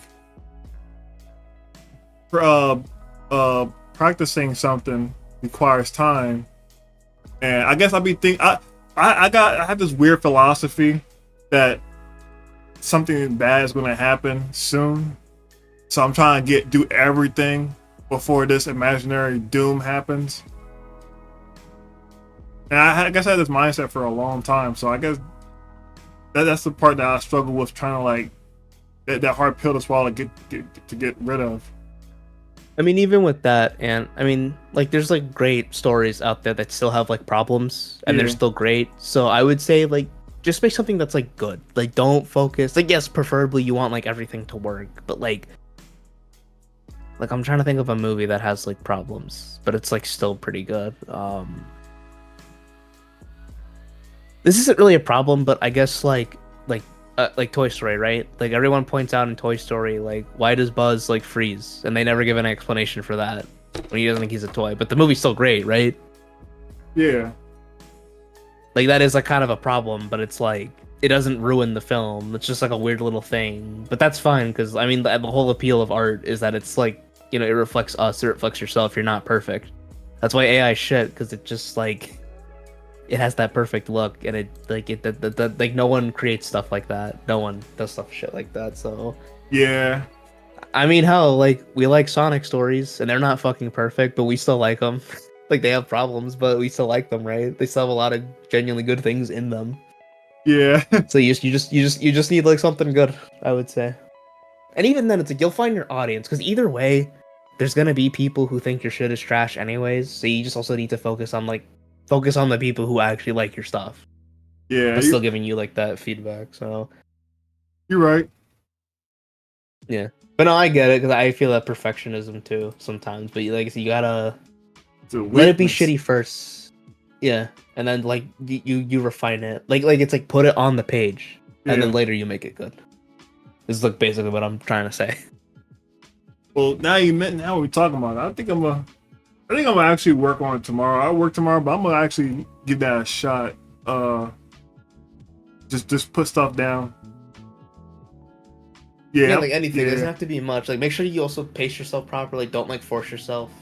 Well, it's good to have like a deadline throughout the week, but you know, just make sure to properly pace yourself. And yeah, at work, I'd say try to like eavesdrop, especially because you're at a mall. Like that's probably like it's a really good place to do that. So just eavesdrop and just hear what people like how they talk to one another. So All right, I realize that it is getting late. I have to get ready for work soon. But also, I appreciate your also your advice, Mark. you know, like you put some good stuff in there. Yeah. It's also some good advice. But I'm gonna end the stream, and I just want to say I appreciate you guys for joining the stream and everybody engaging with the conversation and stuff. I really appreciate that. One Mark, of the best combos we had, to be honest with you. bro, at some point I'm like I want to talk further because there's a certain topic, but I'm not gonna talk on this platform. Though. I'll talk somewhere else about that. Some of these Yeah, that's private stuff. yeah. But I just want to say I appreciate you guys for stopping by, and I appreciate you, Luna, for joining the chat. And I wish you all Yeah, no problem. a good I'm night, free now. y'all. Good night. Wait, Chaos, you're not in the. I was wondering why you ain't joined the Discord chat. I just realized. Good night, Mark.